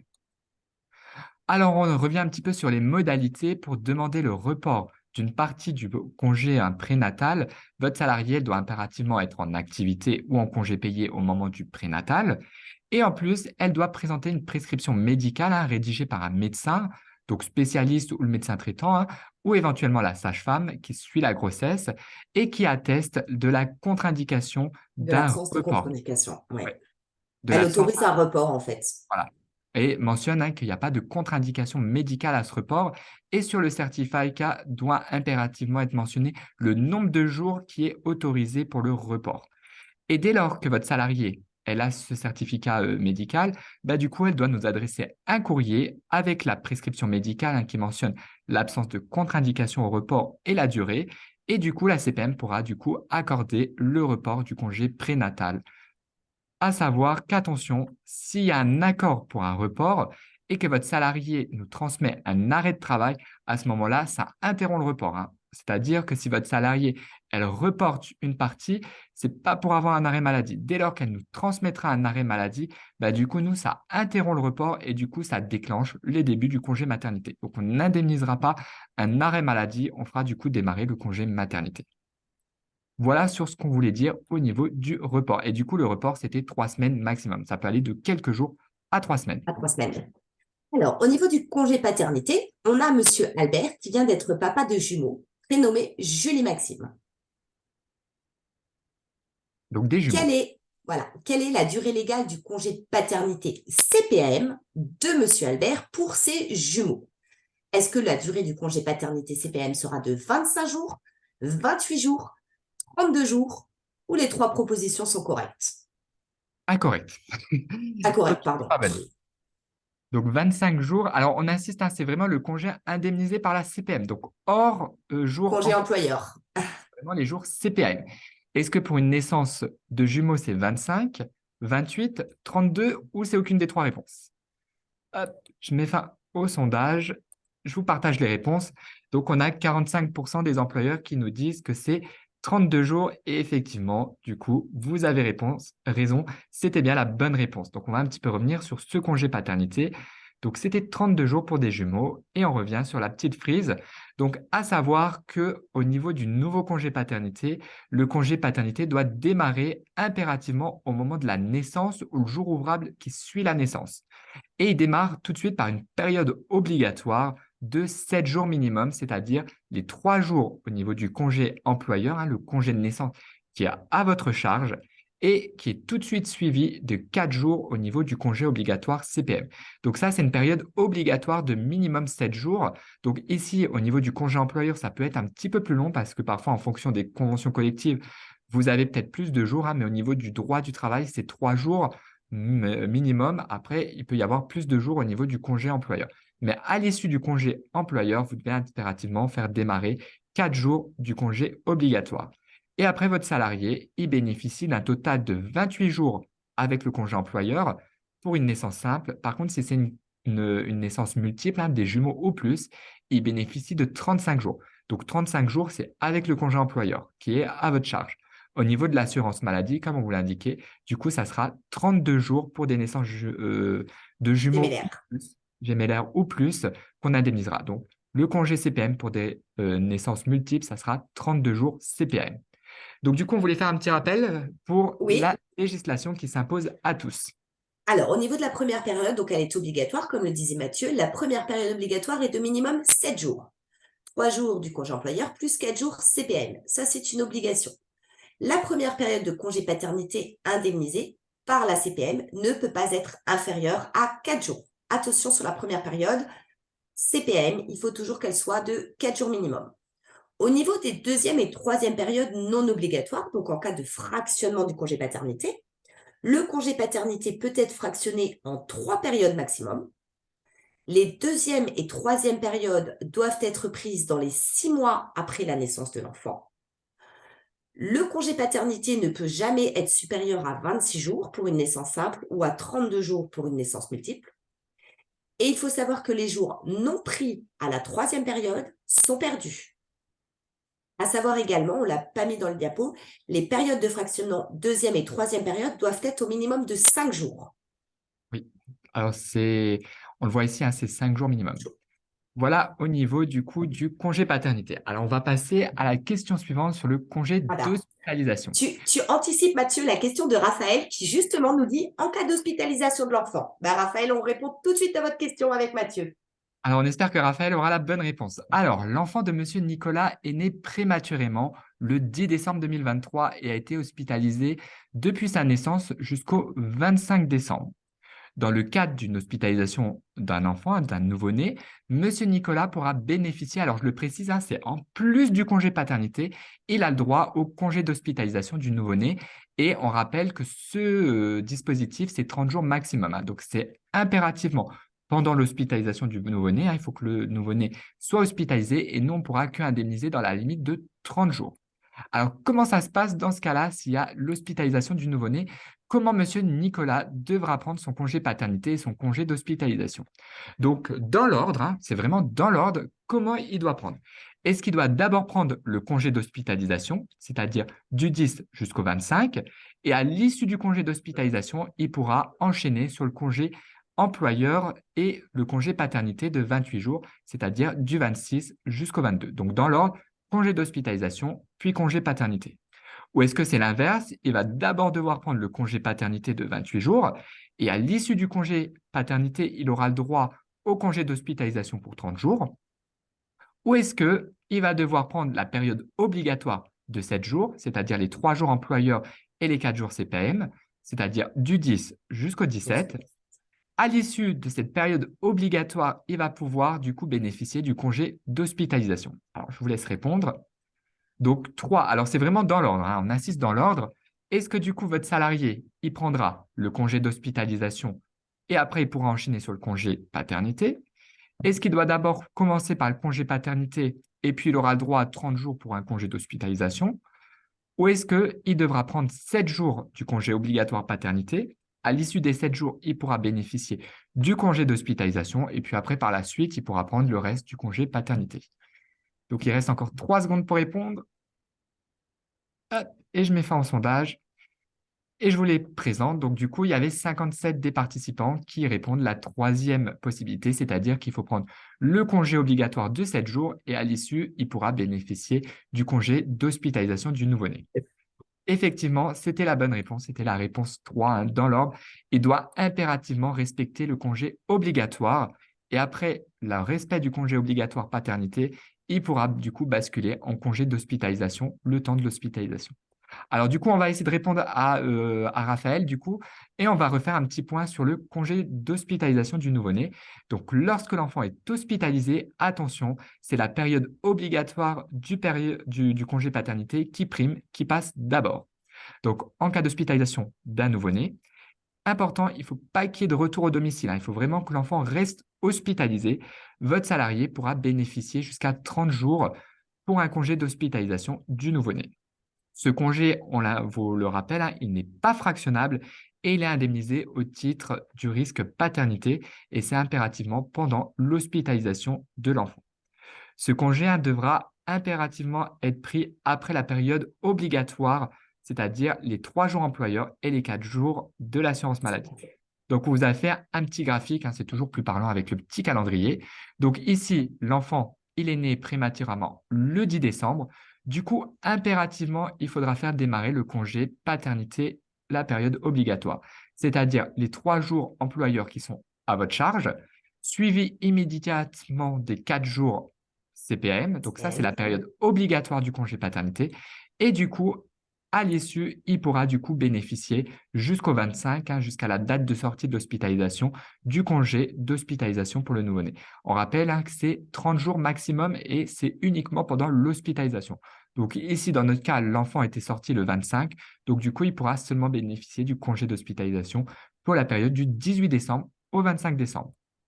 Petite précision aussi qui a son importance, hein, et qui est toujours bon d'avoir, c'est que du coup, on rappelle que le congé paternité doit impérativement être pris, hein, s'il fractionne, hein, si votre salarié fractionne, doit être pris dans les 6 mois qui suivent la naissance.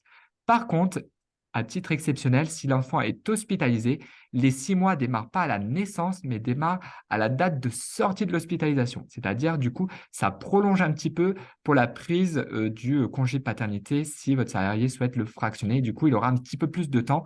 Les 6 mois ne démarrent pas à la date de naissance, mais à la sortie de l'hospitalisation. Voilà au niveau de l'hospitalisation. Et puis on enchaîne du coup sur la question suivante, la dernière question pour le risque maternité-paternité au niveau des salaires. Voilà. Alors, au niveau des salaires pour les risques maternité, paternité, adoption, donc le congé de Madame Durand démarre le 14 octobre 2023. Son dernier jour de travail est donc le 13 octobre 2023. Les salaires à prendre en compte pour le calcul des indemnités journalières sont juillet, août et septembre 2023. Pour les 3 mois, le salaire brut est de 2 500 euros.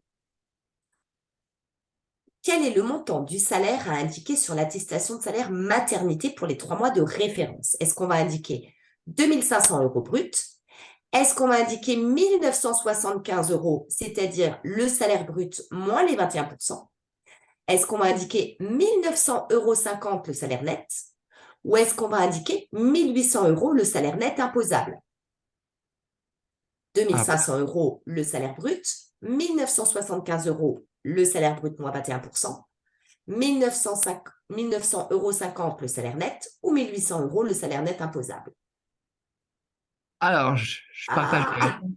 Je oui, clôture. Alors, effectivement, à 68% répondent qu'il faudra indiquer 1 975 euros, c'est-à-dire le salaire brut moins 21%. Et du coup, c'était la bonne réponse, hein. C'était bien sûr ce salaire qu'il fallait indiquer. Alors, on revient tout de suite sur les notions de salaire en maternité, paternité et adoption.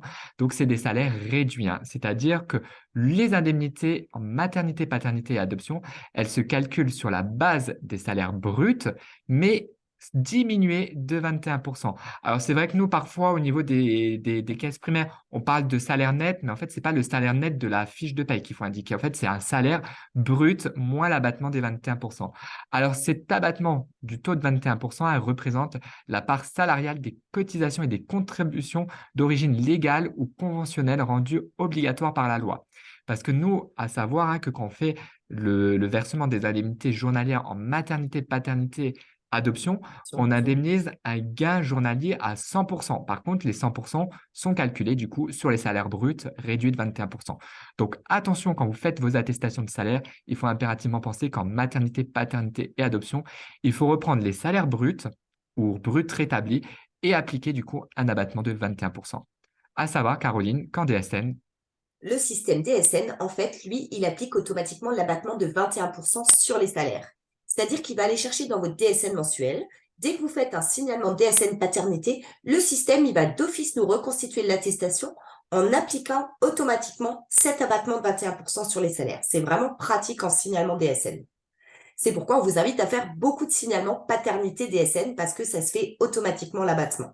à la limite les erreurs, hein, parce que souvent en maternité, on a parfois des arrêts maladie qui précèdent le congé et nous, on fait la Le vérification. comparatif, en fait, on Par rapport au vérifie. salaire brut, hein, on regarde bien que les salaires qui sont indiqués sur l'attestation maternité correspondent bien au salaire brut moins 21%. Et souvent, il y a des employeurs qui se trompent dans le calcul ou bien qui ne savent pas cette règle et qui nous indiquent le salaire net. Et nous, on est obligé de rejeter les attestations de salaire parce que du coup, c'est pas bon au niveau des salaires.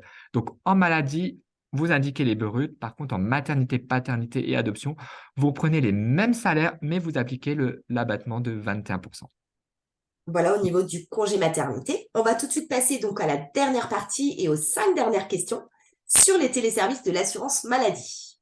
Voilà, donc 5 questions encore pour faire basculer le classement et avoir encore la chance de gagner. Alors, on enchaîne sur la question 16 avec les téléservices et une petite question sur combien d'attestations il faut faire en cas d'enchaînement des risques. Donc, du coup, Caroline, je te laisse présenter le cas de Madame Cola.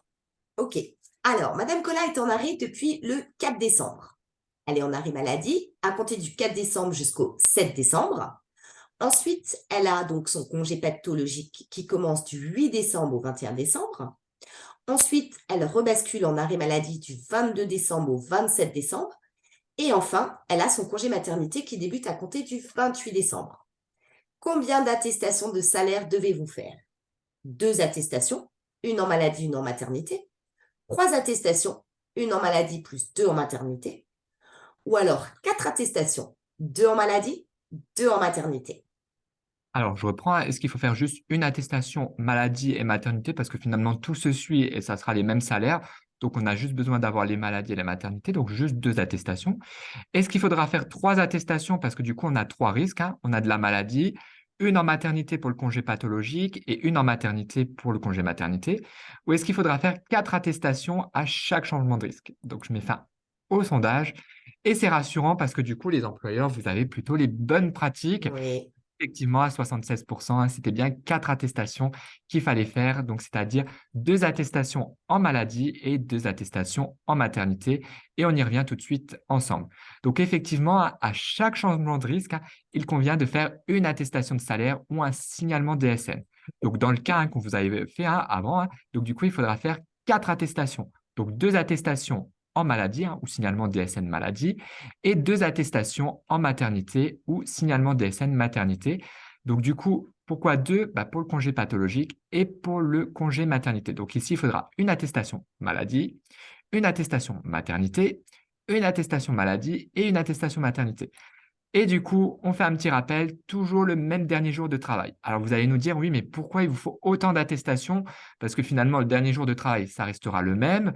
Les salaires ne vont pas changer. Et bah, du coup, nous, on va en avoir besoin parce qu'au niveau, on va dire, de notre contrôle interne, il faut qu'on sache à qui on doit indemniser au niveau des subrogations. Parce qu'effectivement, entre l'attestation maladie ici et ici, on aura peut-être le même dernier jour de travail et les mêmes salaires. Mais par contre, on n'aura peut-être pas le même maintien de salaire. Peut-être qu'ici, votre salarié avait un historique d'arrêt maladie et du coup, il n'avait plus le droit qu'à 5 jours de maintien de salaire. Donc ici, on va peut-être maintenir et ici, on ne maintiendra peut-être plus le salaire. Donc du coup, nous, on va devoir savoir pour la maladie, bah, est-ce que vous voulez maintenir ou pas? Et pareil pour la maternité et le congé pathologique, certaines entreprises maintiennent le congé maternité, mais ne maintiennent pas le salaire pour le congé pathologique. Et inversement, ils maintiennent pour le congé pathologique, mais pas pour la maternité. Donc, du coup, nous, pour savoir bah, à qui on va devoir verser les indemnités journalières, il faudra du coup nous faire une attestation de salaire par risque. Et c'est valable aussi pour l'accident de travail et l'arrêt maladie. En fait, à chaque fois qu'il y a un changement de risque, bah, du coup, nous, on est dans l'attente d'une attestation de salaire pour nous dire bah, qui il faudra indemniser. Voilà un Alors petit rappel. là, on a Oui, juste une petite question d'un spectateur anonyme. Les signalements DSN deviennent obligatoires à quelle date? Alors, on n'a pas de date exacte sur l'obligation du signalement DSN. Ce qu'on alors peut vous dire, en c'est que subrogation, hein. En subrogation, effectivement, il n'y a pas de date imposée. Par contre, si c'est à l'assuré, il faut faire le signalement événementiel dans les 5 jours dès connaissance hein, de l'arrêt. oui, alors, mais c'était à quelle date est-il dans l'obligation de faire des signalements DSN en fait? Ah, d'accord, C'était ok. ça la question. Ouais, c'était plus quand il doit passer en signalement DSN, je pense, hein. Donc, D'accord. nous, on vous invite vraiment à faire des signalements DSN parce que, comme vous le voyez, c'est beaucoup plus simple, ne serait-ce qu'au niveau des salaires. Passez tout de suite en DSN, en signalement DSN, à savoir que si vous voulez tester, Mathieu et moi sommes disponibles avec vous pour faire les tests. C'est-à-dire que vous prenez contact avec votre éditeur de logiciel, il vous dit qu'il est prêt pour les faire. Nous, on voit avec vous, vous les envoyez en signalement DSN et on vous dit si on les reçoit, si tout est OK. On peut vraiment faire des tests avec vous et on vous encourage à basculer tout de suite sur les signalements DSN. C'est vraiment plus simple. À savoir que pour un signalement DSN, tout va se chercher en fonction des DSN mensuels que vous avez déjà déposés et qui ont été validés précédemment. Quand vous faites votre signalement, vous, en fait, vous avez simplement besoin d'indiquer le risque. Est-ce que vous voulez faire un signalement en maladie, maternité, paternité, d'indiquer le dernier jour de travail et de renseigner les dates de subrogation. C'est tout. Après, au niveau des heures et des salaires, tout va se rechercher automatiquement dans ce que vous avez déjà déclaré dans les DSN mensuels précédemment. Du coup, ça vous limite de rechercher les salaires, de devoir calculer bah, ce qu'il faut rétablir, pas rétablir, et de devoir aussi rechercher les heures. Donc, c'est vraiment un gain de temps pour vous, employeurs. Vous faites votre signalement, vous mettez le risque, le dernier jour de travail et la subrogation, et après, le système va rechercher directement les salaires et les heures dans les DSN précédentes. Donc, c'est beaucoup plus rapide pour vous de faire un signalement Et, DSN que de faire une attestation manuelle sur Net Entreprise. et ça limite d'ailleurs le risque d'erreur également, puisque sur notre entreprise, vous êtes obligé de tout saisir. Et c'est comme ça qu'on voit qu'il y a parfois des erreurs. La maladie, vous saisissez des choses. En maternité, ça ne correspond plus. Alors qu'en DSN, vraiment, ça sera toujours les mêmes données qui seront cherchées directement dans vos DSN mensuels. Ouais, donc plus fiable et en plus, ça permet aussi de lutter contre la fraude et les fausses déclarations de salaire. Donc, c'est vraiment important de passer par le signalement DSN si vous avez la possibilité de faire des signalements DSN. Bon, Vo- Mathieu, on a fait une petite faute dans notre diapo. Betty nous le souligne à attestation. Désolé, la première ligne attestation, on a fait une petite erreur. Oui, il y Merci, a Betty. quelques lettres qui manquent du coup, effectivement. Voilà. Merci.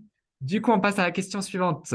Caroline, du coup, Alors, au niveau de Net Entreprise, donc là, on arrive sur le téléservice et le site, en fait, Net Entreprise. Je pense que tout le monde le connaît. On a voulu faire un petit point avec vous sur le profil administrateur. Donc, à savoir que le profil administrateur, c'est quand même l'essentiel pour la tenue et la gestion du compte Net Entreprise et notamment des affiliations des différents comptes déclarants de l'entreprise. Par défaut, il faut savoir que Net Entreprise limite le nombre d'administrateurs pour un établissement. Par défaut, pour une entreprise, vous pouvez créer au maximum combien d'administrateurs en fait? Net Entreprise limite à un compte administrateur, limite à 3 comptes administrateurs ou limite à 10 comptes administrateurs?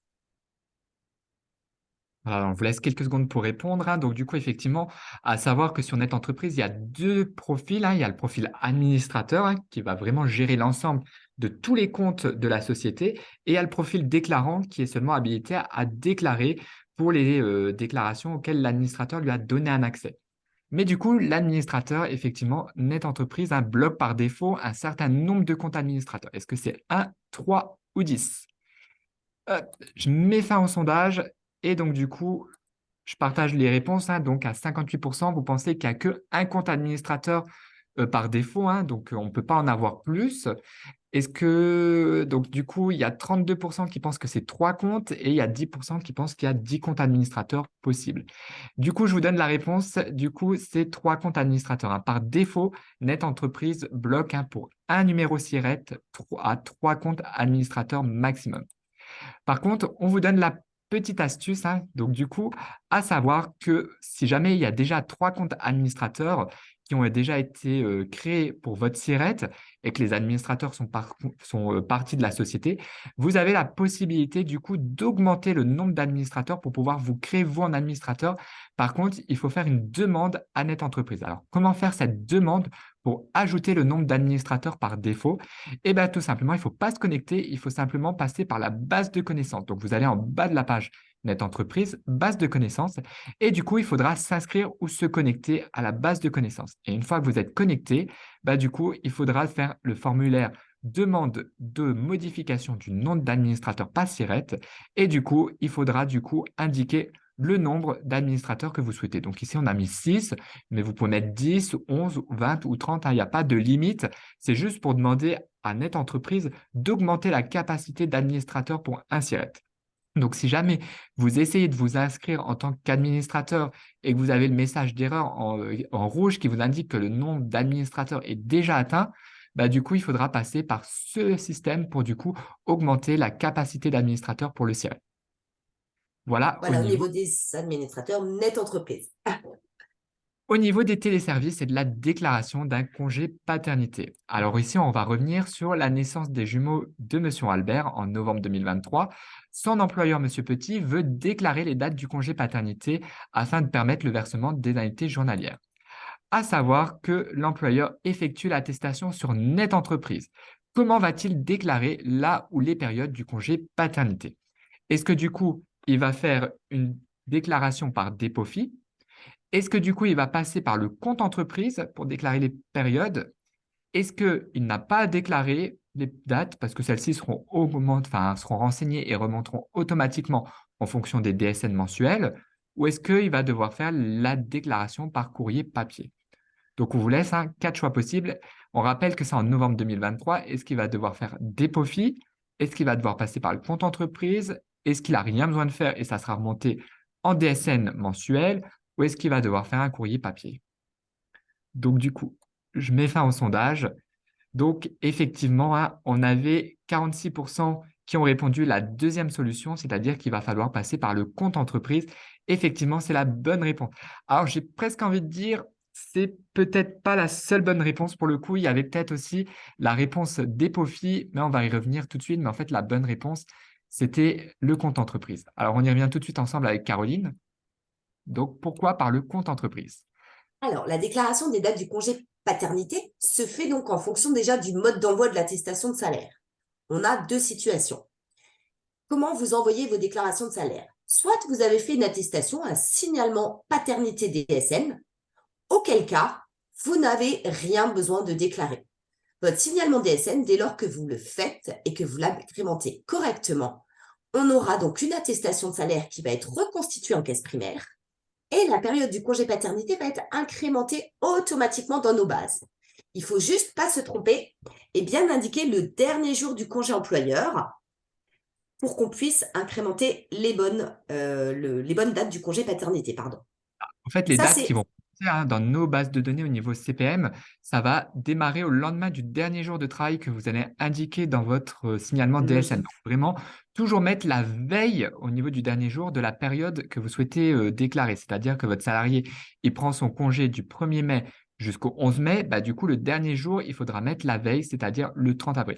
Dans tous les cas, finalement, peu importe que ça soit la première période obligatoire ou en cas de fractionnement, le dernier jour indiqué au niveau des attestations de salaire, c'est toujours la veille du congé CPM.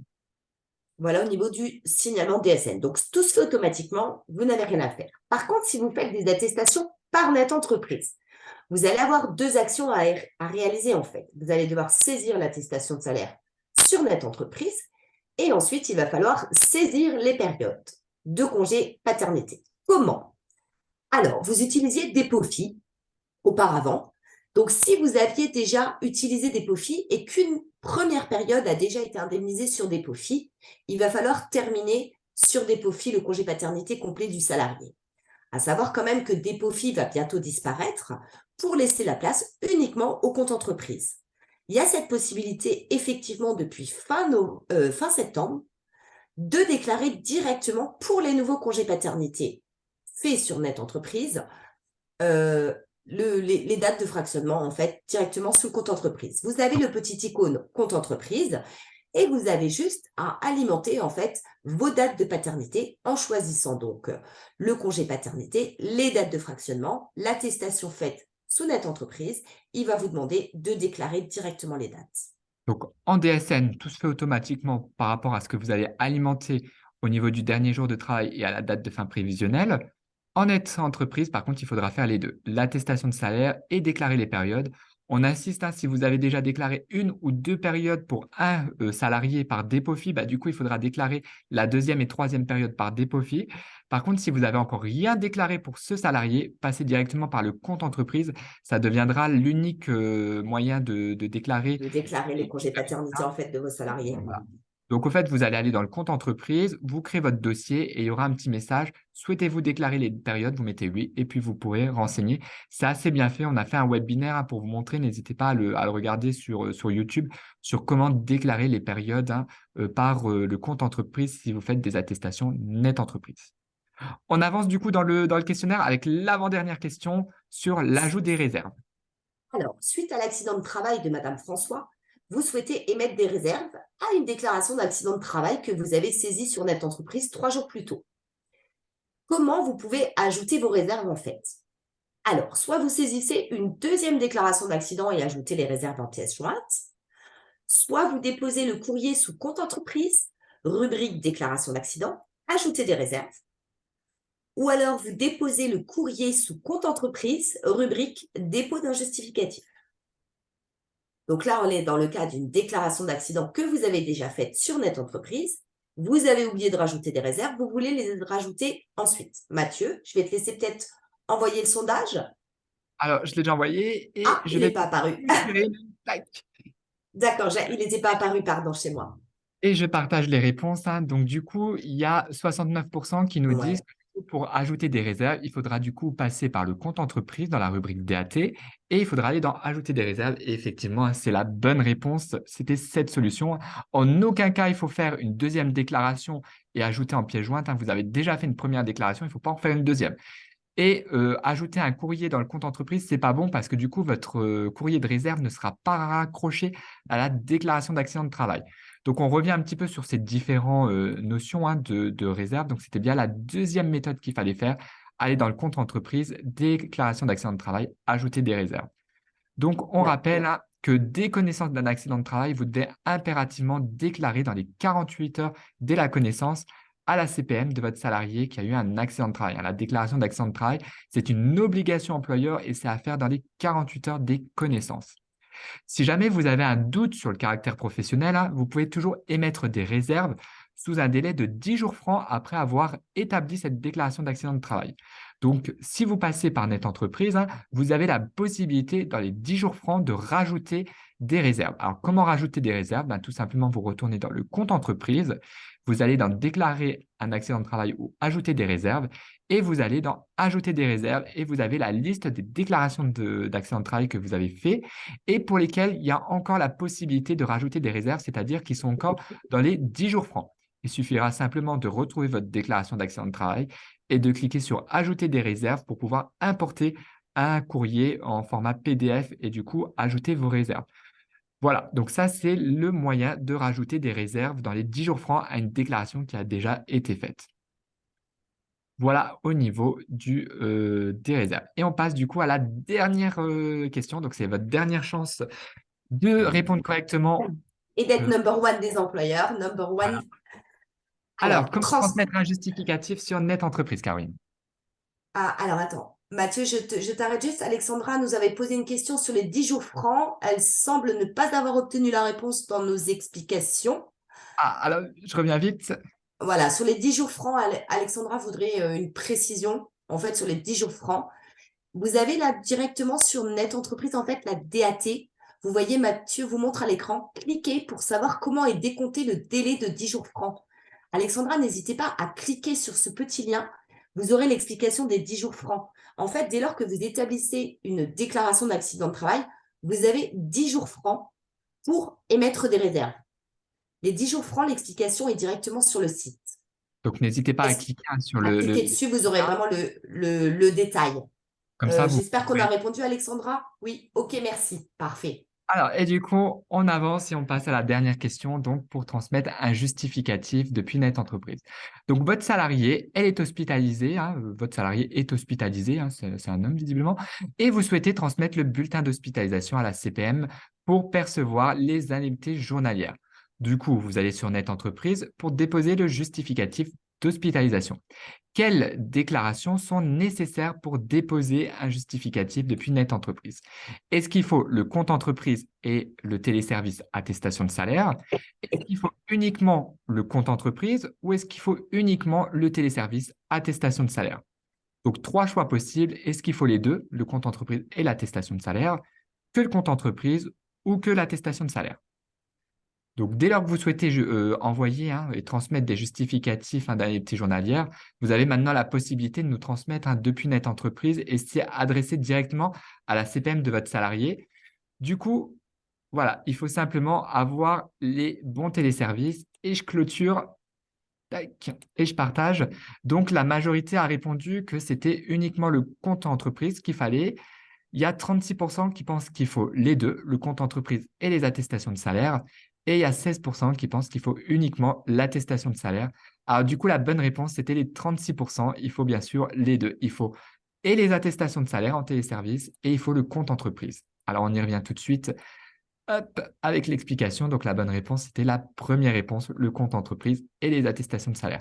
À savoir, du coup, comme je vous le disais, pour transmettre un justificatif à la CPM, il faut les deux. C'est vraiment les deux qu'il faut parce que si vous en manque un des deux, si vous n'avez pas le compte entreprise, vous ne pourrez pas faire aller sur le compte entreprise pour créer un dossier et déposer un justificatif. Et si vous manque l'attestation de salaire, vous ne pourrez pas accéder non plus à déposer des dossiers. Donc, il faut impérativement les deux téléservices. Si jamais vous n'avez pas un des téléservices et que vous souhaitez envoyer un document, il faut impérativement se rapprocher de l'administrateur. C'est à l'administrateur d'ajouter les téléservices et de vous donner les habilitations. Donc, si jamais vous ne connaissez pas votre administrateur, il suffit simplement de cliquer sur le petit carré jaune et il y aura écrit qui est votre administrateur et du coup, il faudra se rapprocher de la personne pour qu'il vous ajoute les habilitations. Par contre, l'administrateur, une fois qu'il est connecté à son compte administrateur, il va devoir faire deux démarches. D'une part, il va devoir ajouter les habilitations, enfin les téléservices au compte Net Entreprise. Et après, il va devoir vous donner les habilitations. Donc, comment il va ajouter le téléservice? Donc, il va devoir aller dans Gestion, gérer les déclarations. Ici, il va avoir toutes les déclarations qui sont disponibles et qu'il n'a pas encore ajoutées au compte entreprise. Donc, il faudra simplement le faire basculer dans l'autre colonne et valider. À partir de cet instant, il aura ajouté les déclarations au SIRET. Et après, il devra vous ouvrir les droits, c'est-à-dire il devra gérer vos habilitations. Donc ici, il va vous rechercher dans les déclarants, il va rechercher le compte d'entreprise et il va vous cocher comme quoi il vous donne l'accès pour déclarer et valider. Donc deux étapes. Première étape, ajouter les téléservices au compte administrateur et après, donner les habilitations aux différents déclarants. Voilà au niveau des ajouts pour un téléservice et comment donner des habilitations aux déclarants. Voilà, et bah du coup, c'était l'ensemble de ce qu'on voulait balayer aujourd'hui, hein. Donc, c'était un long webinaire un petit peu interactif. Mais un peu interactif. On espère vraiment que ça vous a plu, cette formule, hein. C'était aussi tout nouveau pour nous de vous faire participer. Betty nous a dit que c'était très instructif, qu'elle a appris pas mal de points et que la formule est top. Donc, Betty, on vous remercie parce que on va peut-être pouvoir en proposer plus souvent. On a voulu innover en cette fin d'année et on trouve Voilà. vraiment toujours très sympa, en fait, de faire participer les employeurs en vous permettant aussi d'apprendre des choses. Et c'est sous forme de jeu, c'est assez ludique. Ah bah, tout le monde nous félicite du coup. On voulait vraiment essayer de balayer pour le dernier webinaire un petit peu tous les sujets, aussi bien les téléservices que le congé paternité. Voilà. Une nouvelle réglementation qui est apparue il y a quelques années. On voulait revoir un petit peu tout ce qui était les points importants sur le dernier jour, les arrêts de travail. Donc, on voulait vraiment tout balayer sur ce dernier webinaire et puis un petit peu le faire de façon ludique avec vous sous la forme d'un quiz. Voilà. Pour les prochains webinaires, du coup, on vous laisse encore les contacts, hein, si jamais vous souhaitez nous contacter. Donc, toujours les sites utiles, hein, donc Net Entreprise sur toutes les informations liées aux téléservices et la base de connaissances et le site de l'assurance maladie, hein, sur lequel, hein, vous pourrez retrouver toute la réglementation, hein, qu'on vous a présentée aujourd'hui. Deux numéros utiles, hein, le numéro de Net Entreprise si jamais il y a un souci sur la gestion des comptes ou l'ajout des déclarations ou des habilitations. Donc, c'est le 0820 000 516. Et pour la CPM, donc c'est une plateforme employeur, le 36 79. Voilà. Eh bien, écoutez, on a un petit peu débordé. On avait dit 1h30, on est à 1h42 précisément. Donc, du coup, on ne va pas vous retenir plus On longtemps, va hein. juste répondre. On a juste Christiane qui Une n'a petite pas question. pu. Non, c'est pas une question, c'est parce qu'elle n'a pas pu assister au début du webinaire. Donc, on voulait juste, Christiane, vous préciser que tous nos webinaires sont disponibles sur YouTube. Ils sont mis automatiquement sur YouTube. Vous les retrouverez, tous nos webinaires. Vous allez dans YouTube, CPM de Moselle, webinaire, employeur, et vous allez pouvoir retrouver tous les webinaires qu'on a fait. Voilà. Voilà. On On voulait voulait encore vous. vous remercier, hein, de votre présence et puis de Ouais. votre participation. On n'hésitera pas à revenir, hein, vers le gagnant, donc l'employeur qui a répondu au maximum de bonnes questions. On reviendra vers lui pour lui offrir le lot, hein, de ce petit quiz interactif. Et puis, du coup, nous, on vous donne rendez-vous en Oui, alors 2024. Mathieu, je te coupe encore parce que du coup, je jette un petit coup d'œil aux questions. Raphaël qui veut tester avec nous les signalements DSN. Alors, Raphaël, ce qu'on peut vous proposer, c'est dans l'enquête de satisfaction, si vous voulez indiquer votre numéro de téléphone et nous mettre que vous souhaitez faire des tests DSN avec nous. Dans l'enquête de satisfaction, mettez-nous vos coordonnées. Comme ça, nous, avec Mathieu, on va pouvoir vous rappeler. On prendra le temps avec vous, on fera un petit rendez-vous téléphonique avec vous. Mais notez-le nous sur l'enquête de satisfaction, Raphaël. Vas-y, Voilà. Mathieu. Il y a encore d'autres questions? Non? Super. Non, Donc, du coup, attends, je survole encore. Donc, tout le monde nous souhaite de bonnes fêtes de fin d'année. Ils ont tous voilà. été ravis des petits quiz. Voilà, on espère que ce petit webinaire, vous aura quand même été utile, hein, que vous avez appris des points importants et des choses. Et sinon, c'était peut-être juste des rappels, mais des rappels qui nous semblent en tout cas nécessaires. Et c'est toujours un petit peu intéressant de faire parfois des petites piqûres de rappel. Du coup, pour les prochains webinaires, du coup, on vous donnera rendez-vous en 2024. Pour l'instant, on n'a pas encore de date et de thème. Et puis, du coup, on voulait vous souhaiter, hein, au nom de la CPM et puis de l'équipe des De référents, nous, voilà. nos meilleurs vœux, hein, pour cette fin d'année et puis la nouvelle année qui approche prochainement. On vous souhaite du coup de passer une belle fête, de belles fêtes de fin d'année et puis une bonne fin d'année entourée de vos proches et puis de votre famille. Et puis du coup, nous, on vous dit à très bientôt du coup en 2024. Voilà. Merci beaucoup Laisse pour votre clôturer attention. Caroline avec le mot de la fin. Voilà.